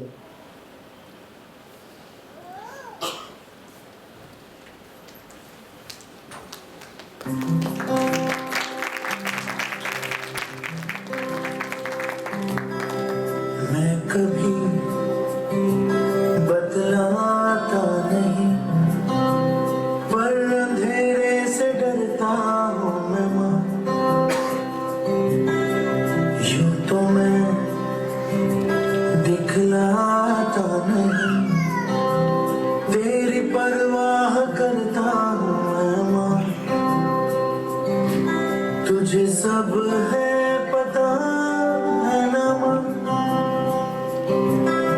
तुझे सब है पता मेरी माँ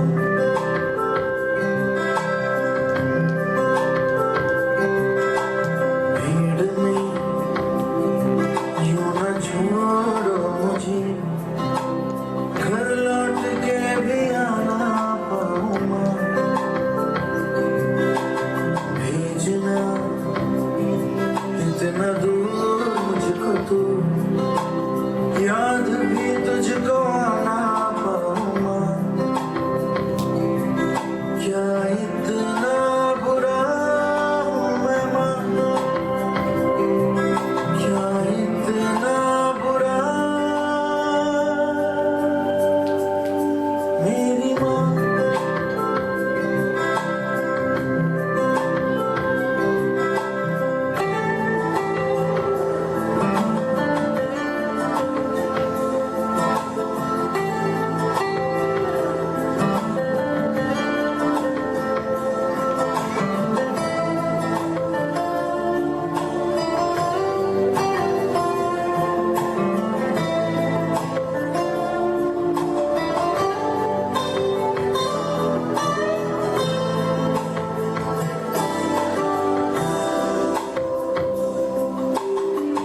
जब भी कभी पापा मुझे जो जोर से झूला झूलाते हैं माँ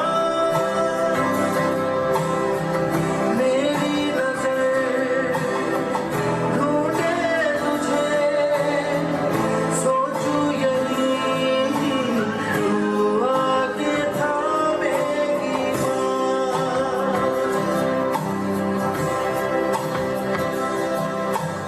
उनसे मैं ये कहता नहीं पर मैं सहम जाता हूँ माँ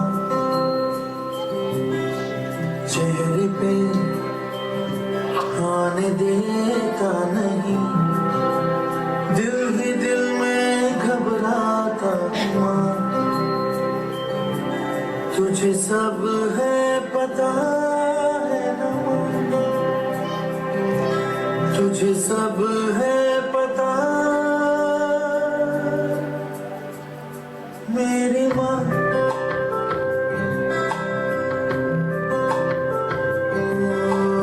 मैं कभी बतलाता नहीं पर अंधेरे से डरता हूँ मैं माँ यूं तो मैं दिखलाता नहीं तेरी परवाह करता हूँ मैं माँ तुझे सब है पता है ना माँ तुझे सब है पता मेरी माँ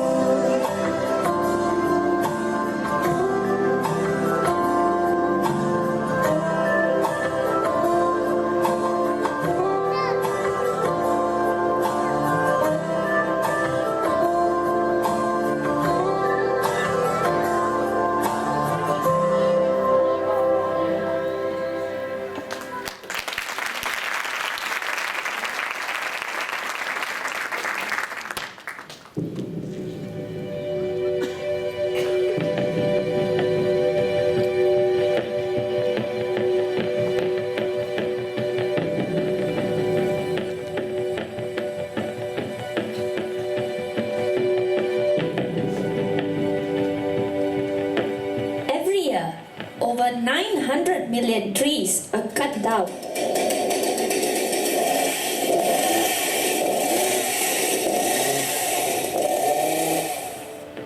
By the year 2100, all the ice caps in the world would have completely melted.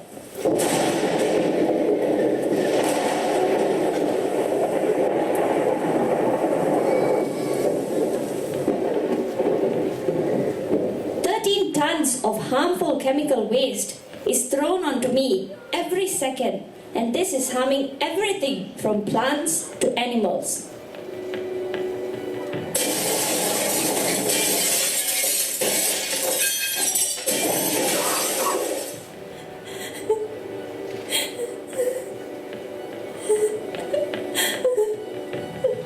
Amma, you look a little upset. Can I make you some masala chai?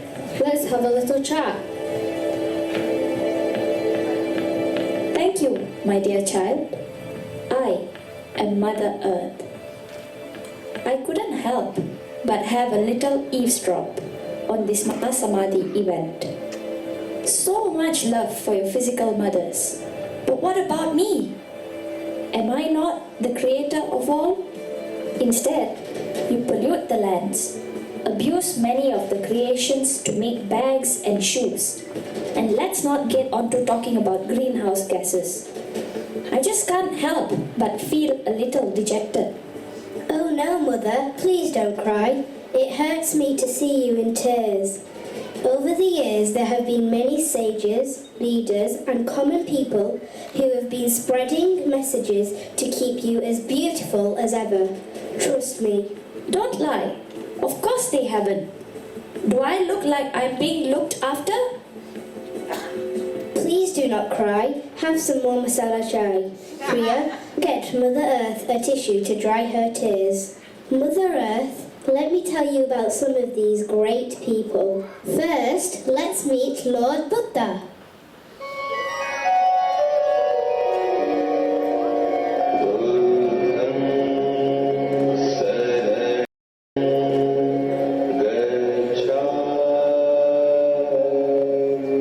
Mother Earth, you are our caring mother, holding and guarding the life of her only child. So, with boundless heart, we humans must hold ourselves and all beings. We must love the whole world as a mother loves her child. Oh, Buddha! Just seeing you in such a calm and meditative state with all this chanting has reminded me to do my Gayatri Mantra chants for the day.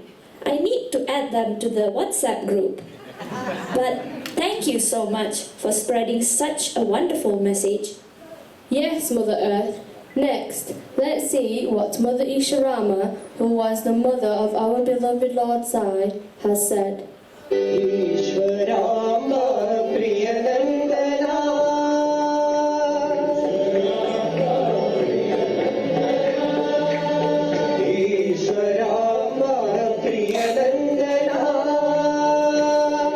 Everyone has a mother as a source of his life and body. Mother Earth is strong in mind and body, steeped in culture and good character, sanctified by holy thought, full of love and dedication. She provides you with everything you need to live comfortably on earth. Therefore, you all have to take care of her as Swami has taken care of me. I bless you all abundantly.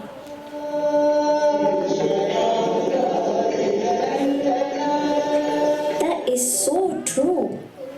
I provide enough for every living being on earth. Yet, there is poverty and famine in this world because of some people's greed. How sad. If only everyone could put a ceiling on their desires, then there would be enough for all. There's one last person I want you to meet, Mother Earth. I don't think she needs an introduction. She dedicated her whole life to the entire world.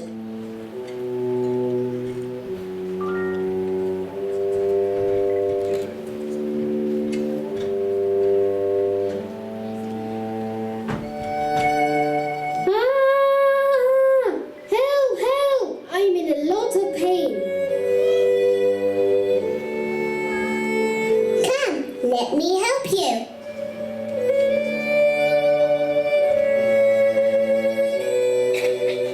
Thank you so much, Mother.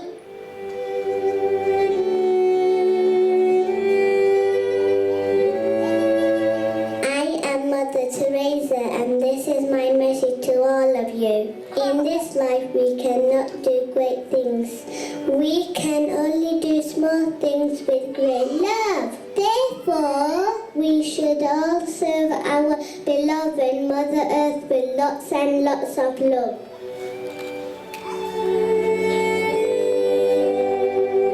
We being Swami's children make a conscious effort to do small things with great love, especially for you, Mother Earth. Please let us show you what the people of Region 5 do for you.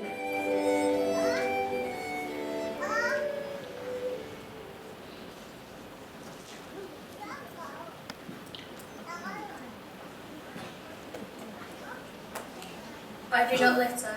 I have planted trees. I recycle paper. I recycle. I pick up rubbish and put it in the bin. I do not waste food. I always turn off plugs when I am not using them. I always switch the light off when I am not using it. I recycle. I throw all the rubbish in the dustbin. Because I don't waste water. Turn the lights off when we're not in the room so it saves energy. We have multiple things we do. We use energy-saving bulbs. We try to walk as much as possible, and the car which we've got is carbon dioxide neutral. I go cycling instead of using a motorcycle. I recycle and I sometimes walk to school instead of using my car.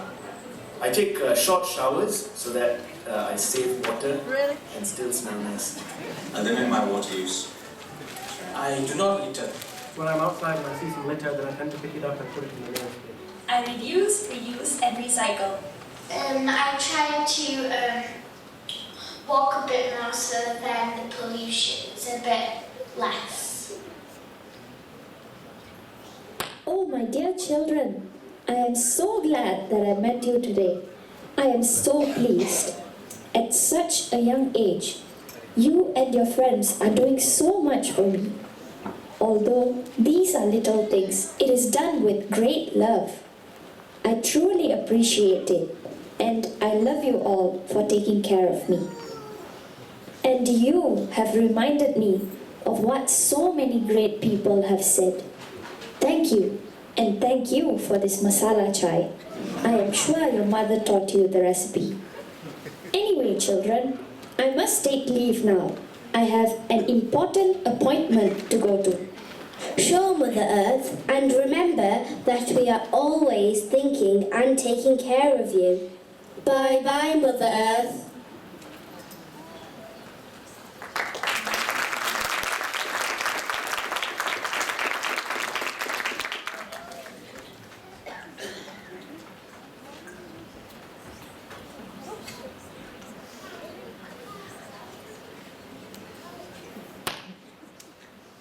Mother Earth, how lovely it is to see you. How are you feeling today? It has been about 4 months since we have last had a consultation to discuss the devastation of the Cumbria floods. I know it has been tough, but I am always here for you. Oh my, that was a devastating time. I am much better. And the UK side devotees helped so much with providing relief aid. Swami, I am the happiest I have been after such a long time. Today, I realized that man is slowly doing little by little to help the earth. They do it with so much love, so much compassion. I am very thankful, and they really helped. Will you please pay them a little visit? Of course, let me visit them right now.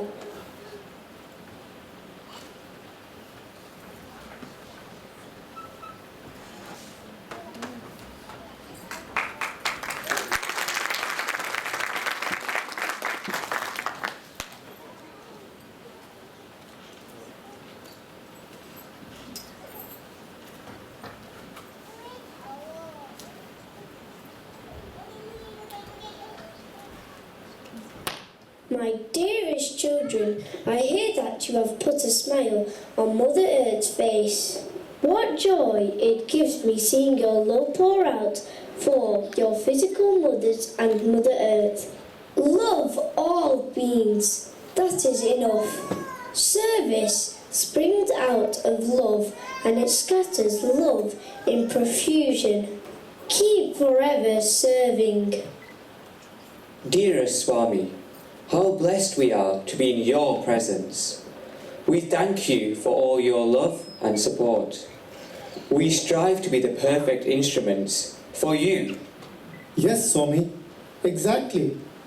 Swami, please watch as we now show you some of the service activities that Region 5 has done in your name.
If you honor your mother, the mother of the universe will guard you against harm.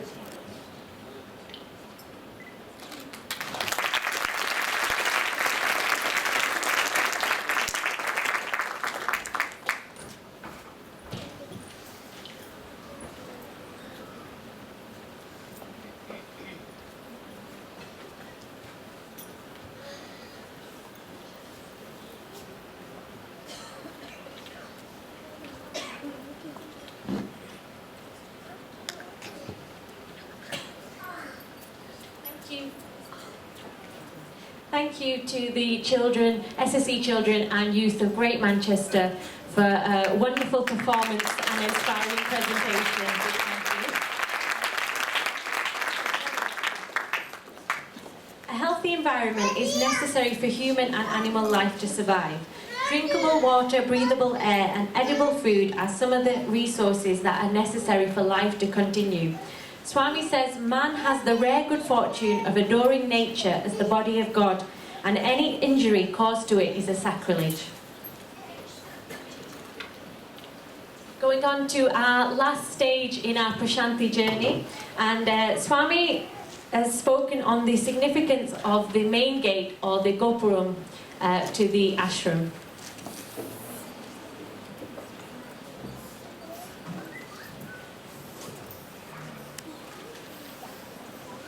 So Swami says, and I quote, "If you dwell upon the significance of the Gopuram, you can realize how holy, how mysterious, how revealing is its purpose.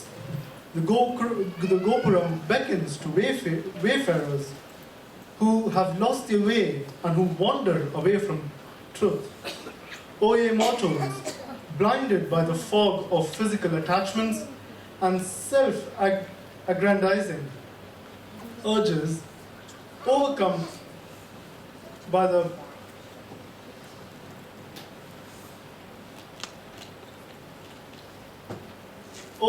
the worldly desires which are fleeting and false, you have forgotten me, the source and sustenance of you all. Look up to this eternal, ever-pure, overfull tower of joy. Forgetting me, you are wallowing into grief. You are pursuing the mirage in desert sands. Come, have faith in the everlasting me. Struggle out of the darkness and enter the realm of light, and come to the royal road of Shanti or peace. That is the path of Dharma. Thus does Gopala call on all with a raised hand from atop the Gopuras in every village. There is a light on top of the Gopuram, which is a symbol of the light that is the refuge for all. Represents the unflickering inner lamp within us, the inner illumination gained by merging with the Lord. Swami has said that the Gopuram beckons us all to the light, to light our inner lamps to see and experience the light of lights, which is our Bhagwan Shri Satya Sai Baba.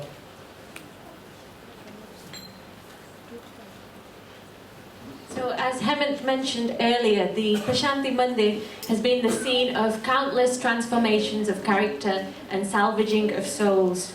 And it indeed is the living temple for the living God. Well, I hope you've all enjoyed the journey that we've taken you through, and also the great performances and talks that we've had this afternoon. It's now time for the closing prayers, after which there will be closing thoughts and lunch. Jai Saram.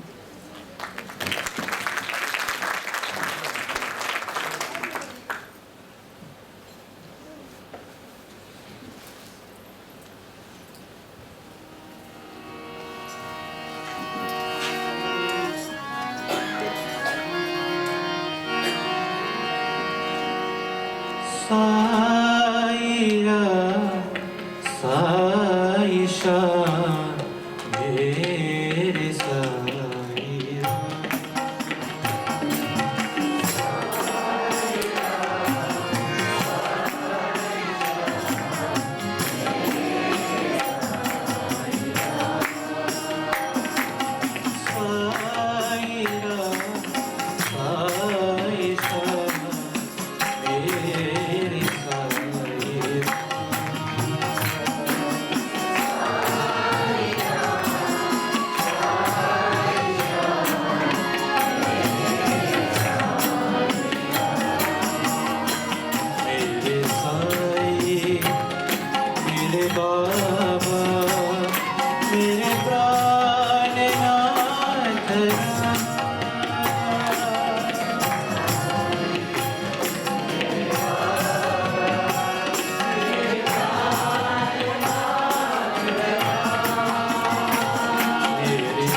मुझे शांति दो भगवान,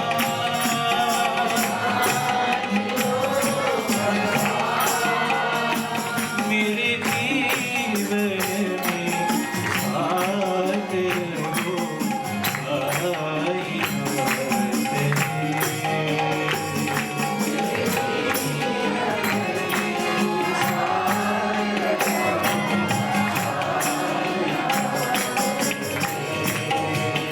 मेरे जीवन में साथ रहो आई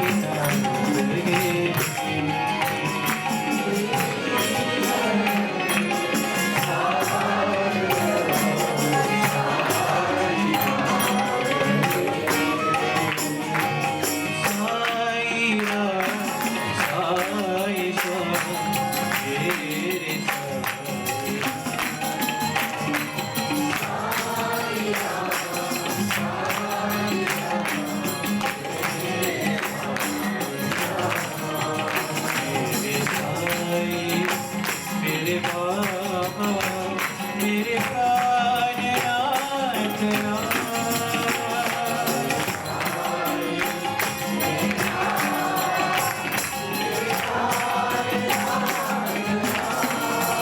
तेरे द्वार पे मैं आऊं, मुझे शांति दो भगवान,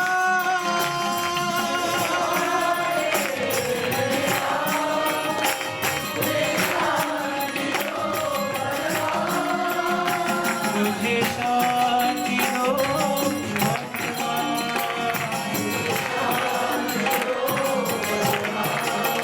मेरे जीवन में साथ रहो आई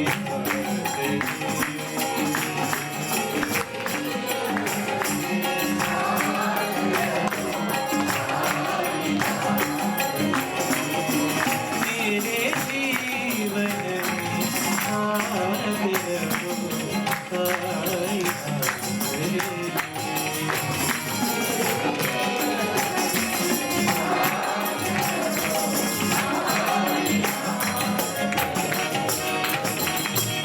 साईरा साईशा मेरे साईरा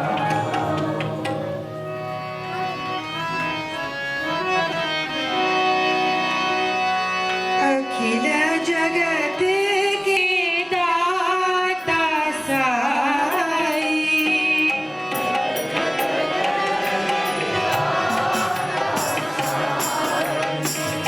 अखिल जगत के दाता साई,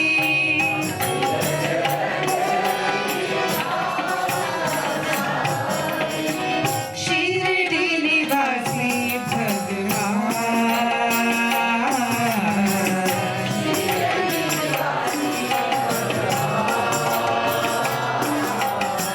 शिरडी निवासी भगवान,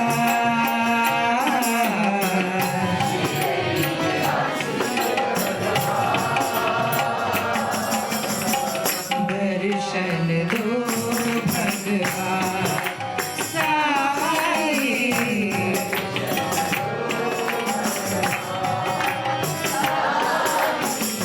दर्शन दो भगवान,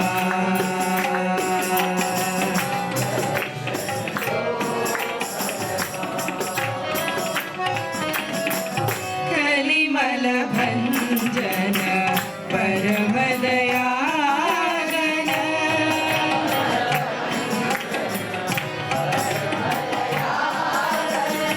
कलिमल भंजन परम दयागन,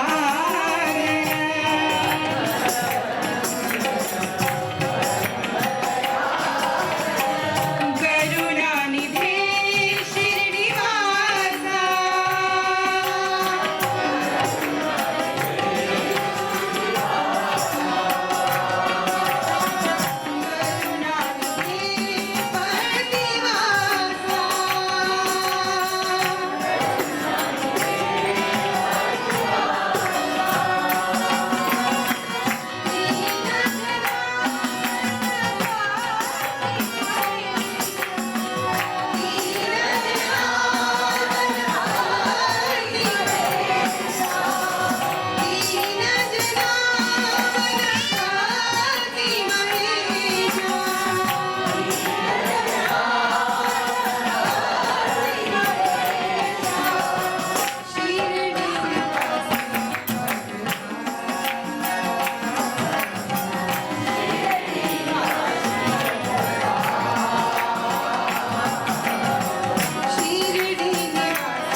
Hari Narayana Bhajure.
श्याम सुंदरा मदन गोपाला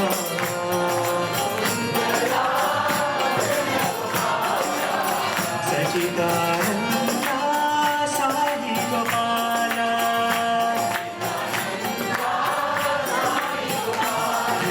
श्याम सुंदरा मदन गोपाला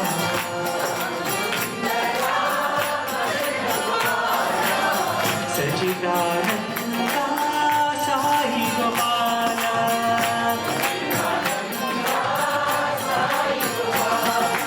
गोपालना गोपी गोपालना गोपी गोपालना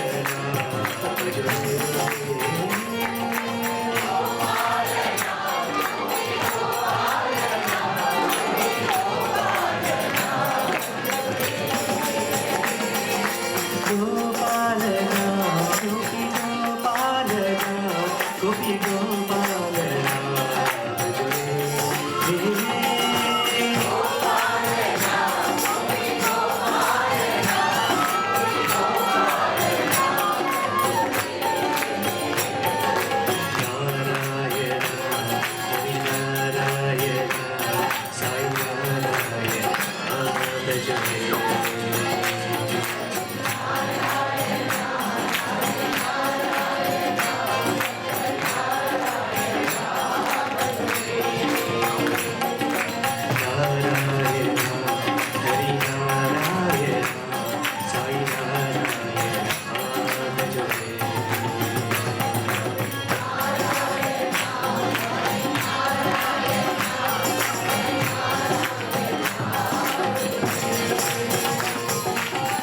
Hari Narayana, Hari Narayana, Hari Narayana,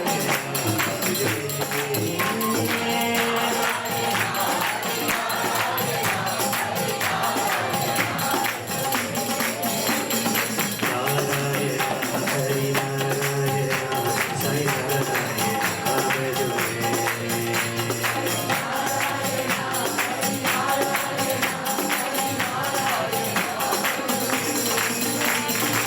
Shyam सुंदरा मदन गोपाला सचिदानंदा साई गोपाला गोपालना गोपी गोपालना गोपी गोपालना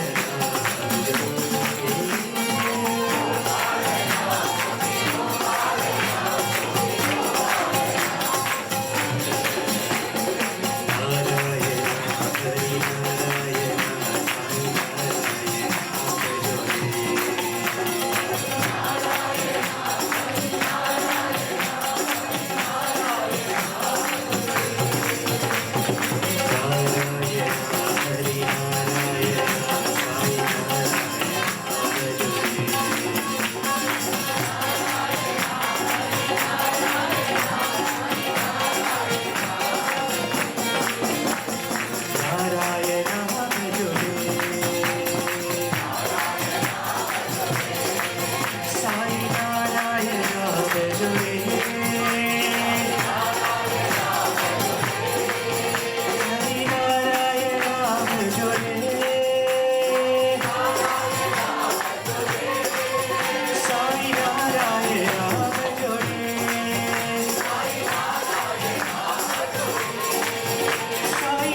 राम राम राम रघुनंदन जय घनश्याम। अल्लाहु अकबर अल्लाहु अकबर अल्लाहु अकबर अल्लाहु अकबर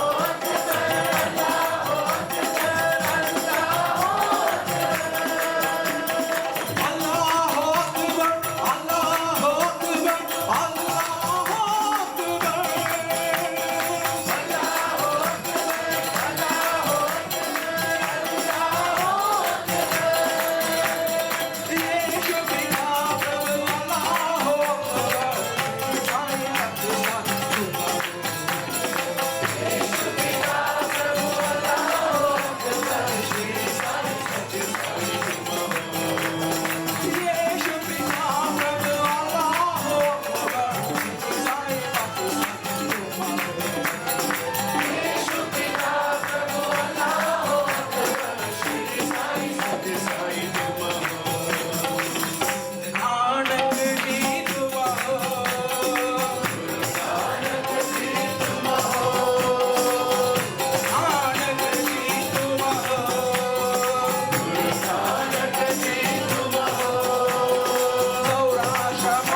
हसतो मा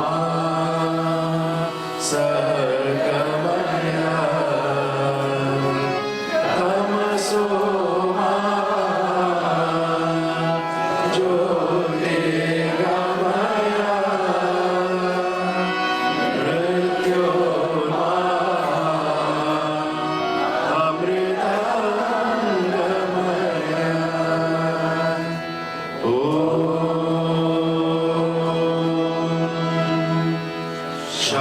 Shanti, Shanti, Shanti. Om Tat Sat Shri Narayana Purushottama Guru Tu Siddha Buddha Tu Santa Vinayaka Savita Pavaka Tu Savita Pavaka Tu Brahmavasa Tu Yama Shakti Tu Ishupita Prabhu Tu Rudra Vishnu Tu Rama Krishna Tu Rahima Rao Tu Rahima Rao Tu Vasudeva Tu Vishwarupa Tu Chidananda Hari Tu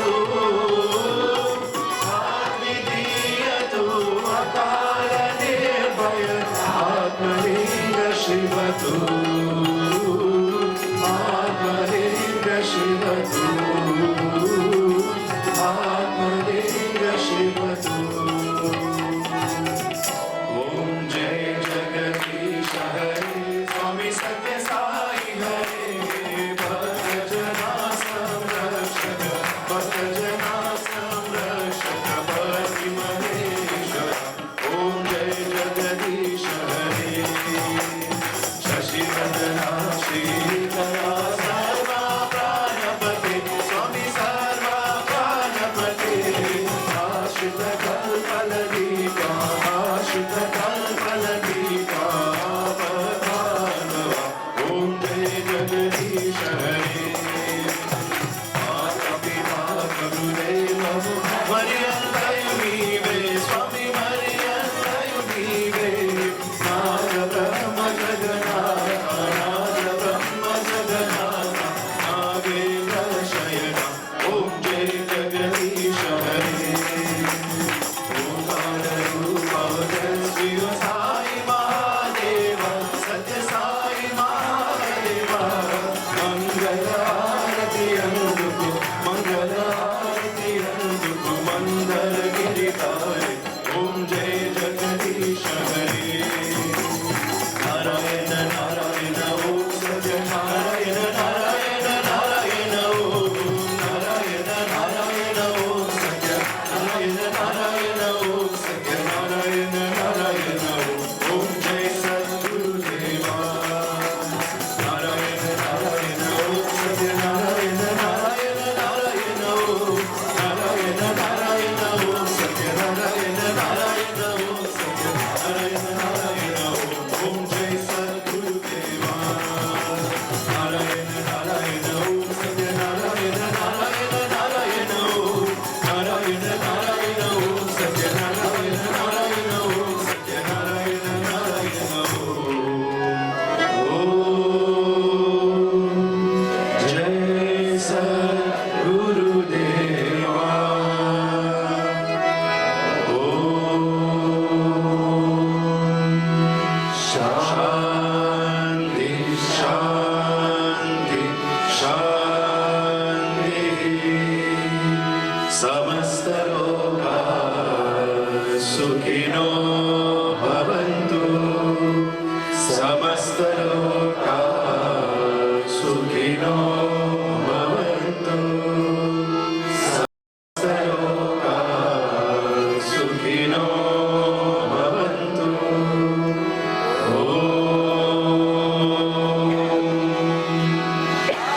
Shanti Shanti Shanti Jai Bolo Bhagwan Shri Satya Sai Baba Ji Ki Jai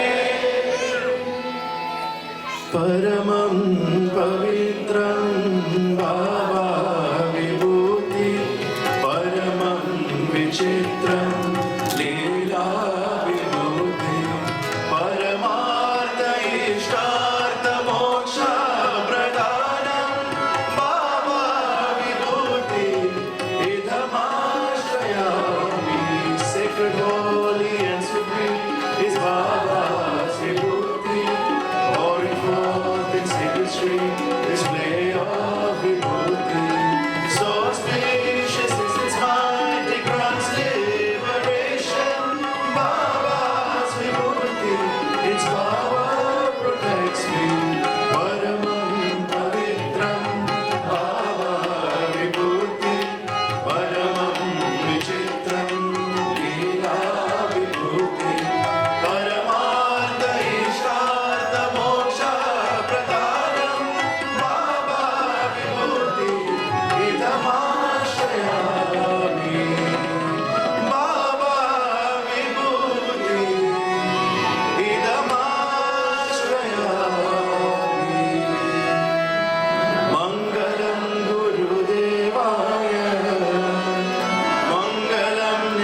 प्रसीद विश्वेश्वरी विश्व प्रसीद प्रसीद विश्वेश्वरी वेदरूपिणी प्रसीद विश्वेश्वरी मन्त्रविग्रह प्रसीद विश्वेश्वरी विश्व प्रसीद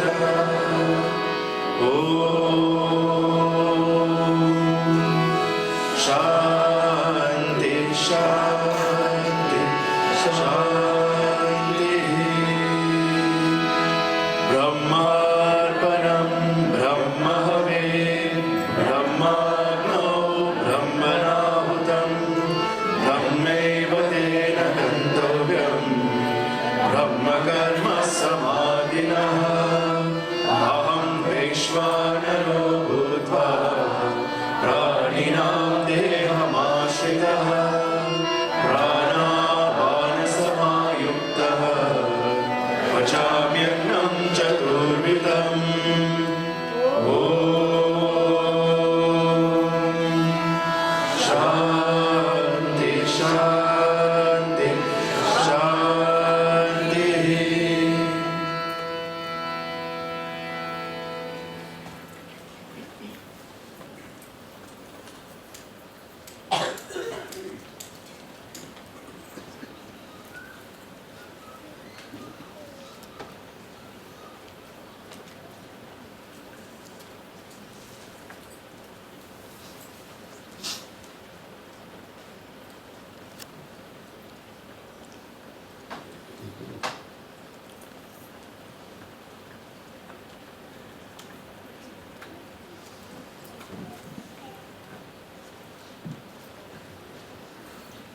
My humble pranams at the lotus feet of our beloved Lord Bhagavan Sri Satya Sai Baba. Brothers and sisters, Om Jai Sai Ram. Jai Sai Ram. What can I say? What a beautiful Prashanti journey we have had this afternoon, this morning and this afternoon. And I've been asked to say a few words, closing thoughts and a vote of thanks. I'd like to thank everyone for coming and joining on this very auspicious occasion. But on behalf of everyone, I'd like to thank our wonderful Master of Ceremony, Pooja and Heman, taking us through. And in particular, I'd like to thank Brother Anil Kumar, our guest speaker, and Reverend Tim Byron. They both gave very inspiring talks, showing us the insight. Brother Anil Kumar gave us talk on the student life and how Swami, how they interact, and what the life is as a student. Extremely well done, thank you.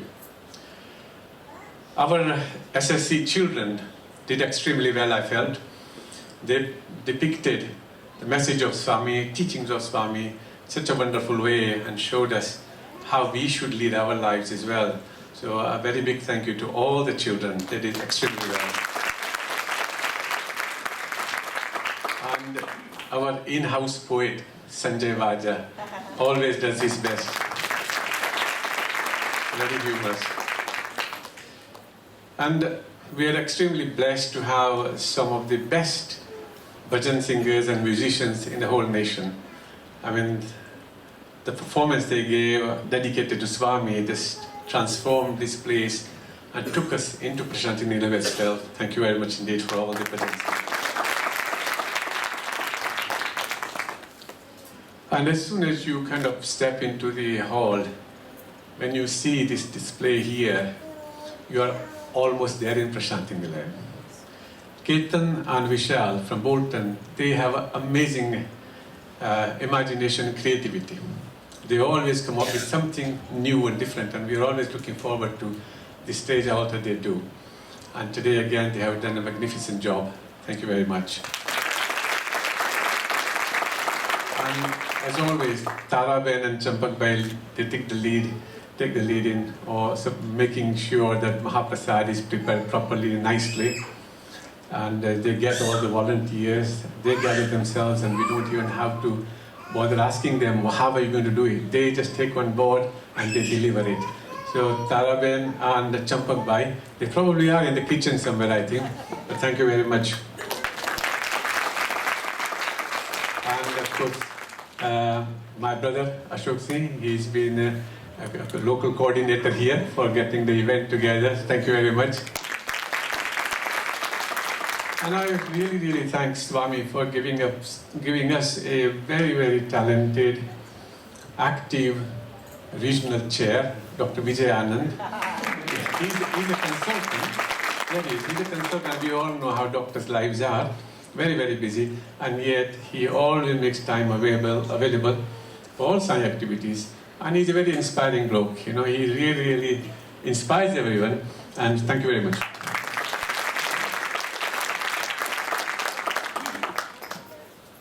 First, we also want to thank Indian Association for making sure, giving us all the facilities. And our man in charge of the venue, or the building itself, is Ravji Bhai. He's Vice President. He's here. He has made sure that everything goes smoothly. Thank you, Ravji Bhai.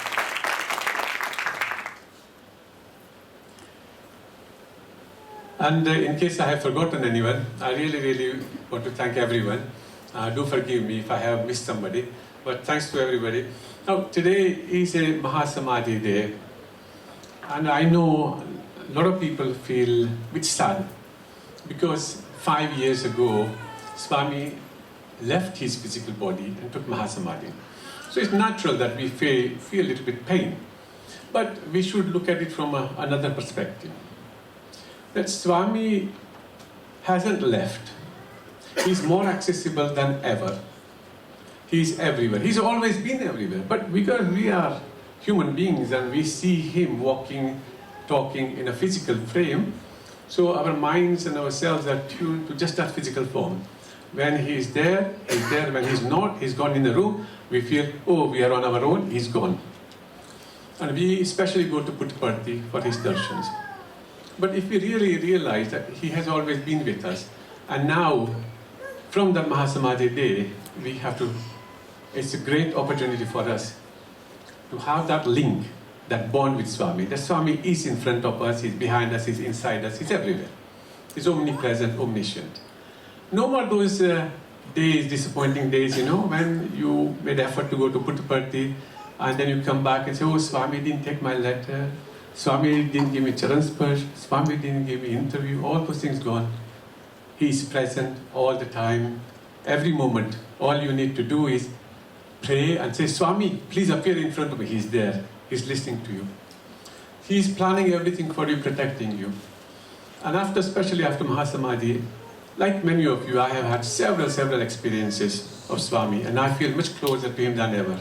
And many of you know that recently, a couple of months ago, that incident took place in Prashant Nilayam with me. You know, that has really strengthened my bond with Swami. I mean, as you can see, I'm not too heavyweight. You know, I eat very nicely. I'm a teetotal, non-alcoholic, you know, non-smoker, vegetarian. I do my yoga every morning. I teach yoga. You wouldn't expect anything to go wrong with me, but something did. You see, even the doctors. I have medical every year, and all the results perfect, no problems. So I didn't know, doctors didn't know that something was brewing up inside, but Swami knew. And he made sure that this event, whenever it flares, I have support in place. And that's what he did. In Prashant Nilayam, 28th January, I suffered heart attack, and within minutes, into the super specialty hospital, which we saw some bits in the photographs here. Amazing services they gave us. Absolutely amazing. The way they treated me, doctors, nurses, is very hard to explain in words. The dedication, the love they have for patients. And I was one of the so many people there, very poor people, villagers who will not have funds to have such operations and treatment, everything done free of charge. Swami caring for everyone. So this is the beauty of Swami. And if I look and reflect, I mean, I can talk about 1 hour on this issue of my heart attack, how he managed everything, brought everything together. We don't have the time. But all in all, I'll say, as Dr. Vijayanandan said in the beginning, which really hit me most, he said, we pray to Swami as, Sai Kalaya Namaha, Kala Titaya Namaha, Kala Swarupaya Namaha. That's what he is. He is Lord of time, is himself is time. So when we are in trouble, we don't have to pray. Many times we are in trouble and we pray and then God responds. But here, it's the other way around. Even we don't know that troubles are coming and He's already taking care of us. He's planning everything. Amazing, amazing how fortunate we are to be in Swami's fold. How fortunate we are to have come to know Swami. And this is incredible beauty that He is selflessly giving us all these things. So I'm sure you have all experienced Swami in one way or the other, His immense krupa, compassion, love, blessings, His warmth, His help. So today, on this Mahasamadhi day, let us not feel sad, but today let us express our humble thanks, our gratitude to Swami for everything that He has done for us and He is continuously doing for us. Let us give Him in fact, let's give Him a standing ovation today. Jai Sai.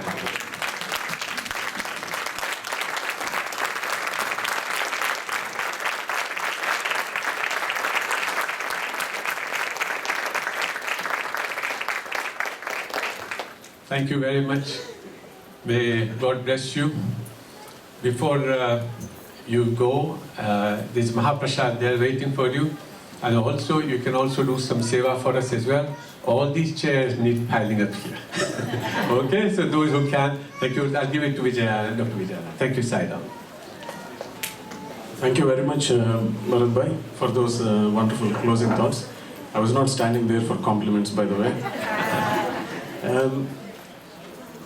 See, the most important message, as we discussed earlier, is to spread, love all and serve all. That is the quintessential message. And Swami says, love in action is selfless service.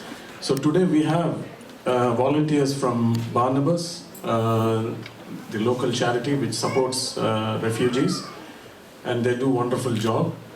So may I request Ashok Bhai to accompany Mr. Duncan, and we'll just give him a token of, we have collected quite a good amount of items. Thank you very much for all your support. So, yeah, I'll just pass it on to him. That's only a symbolic thing. There's a lot of boxes down there for you, so that's not the only thing. Thank you. Is the trustee back? Okay, I don't really know what to say. Wow. What an incredible experience today. Thank you very much. Thank you for inviting us. I won't keep from your lunch for very long. I just want to say a couple of things.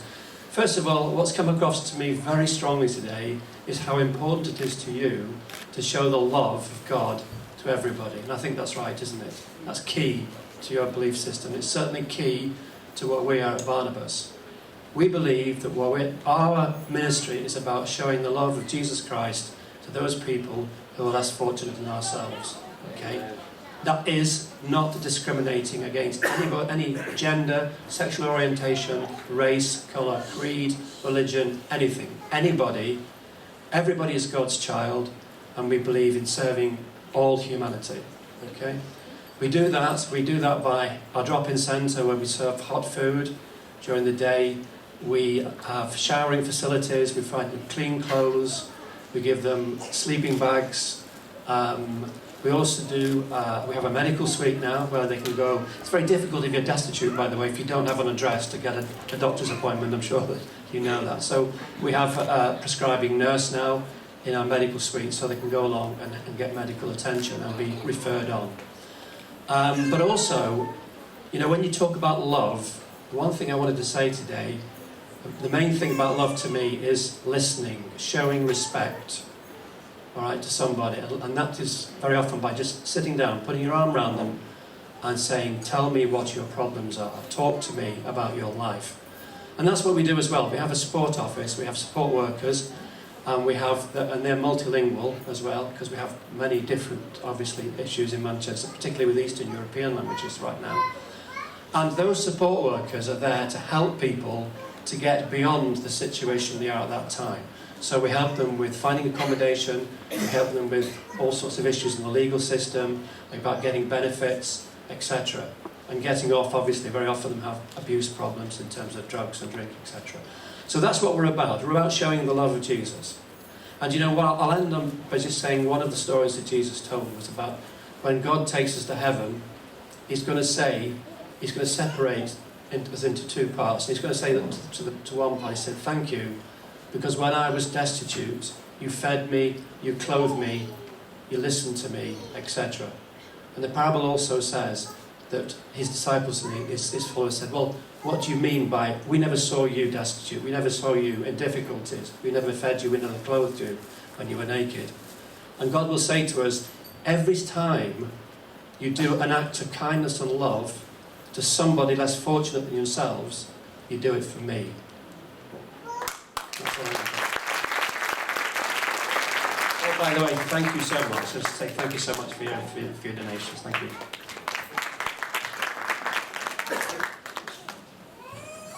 Right, the next two instructions are the most important instructions of the day. Right? We expected around 150, apparently there are 200 now. As it always, Swami throws little challenges. So for the lunch, the dining hall can accommodate up to 100. So can the ladies and the children go first? Okay, you are having a priority today, okay? So can the gents stay back? And once you settle down in the dining hall, the gents will come in and then they can take the food and come into this room, but if you spill, you are going to clean, right? So first the ladies and the children, and after the food, just don't walk away. You have to come back into this hall, because we have got a fantastic program that is a service opportunity to clear all the stuff. Okay? Don't miss the opportunity. Jai Sai Ram. Jai Sai Ram.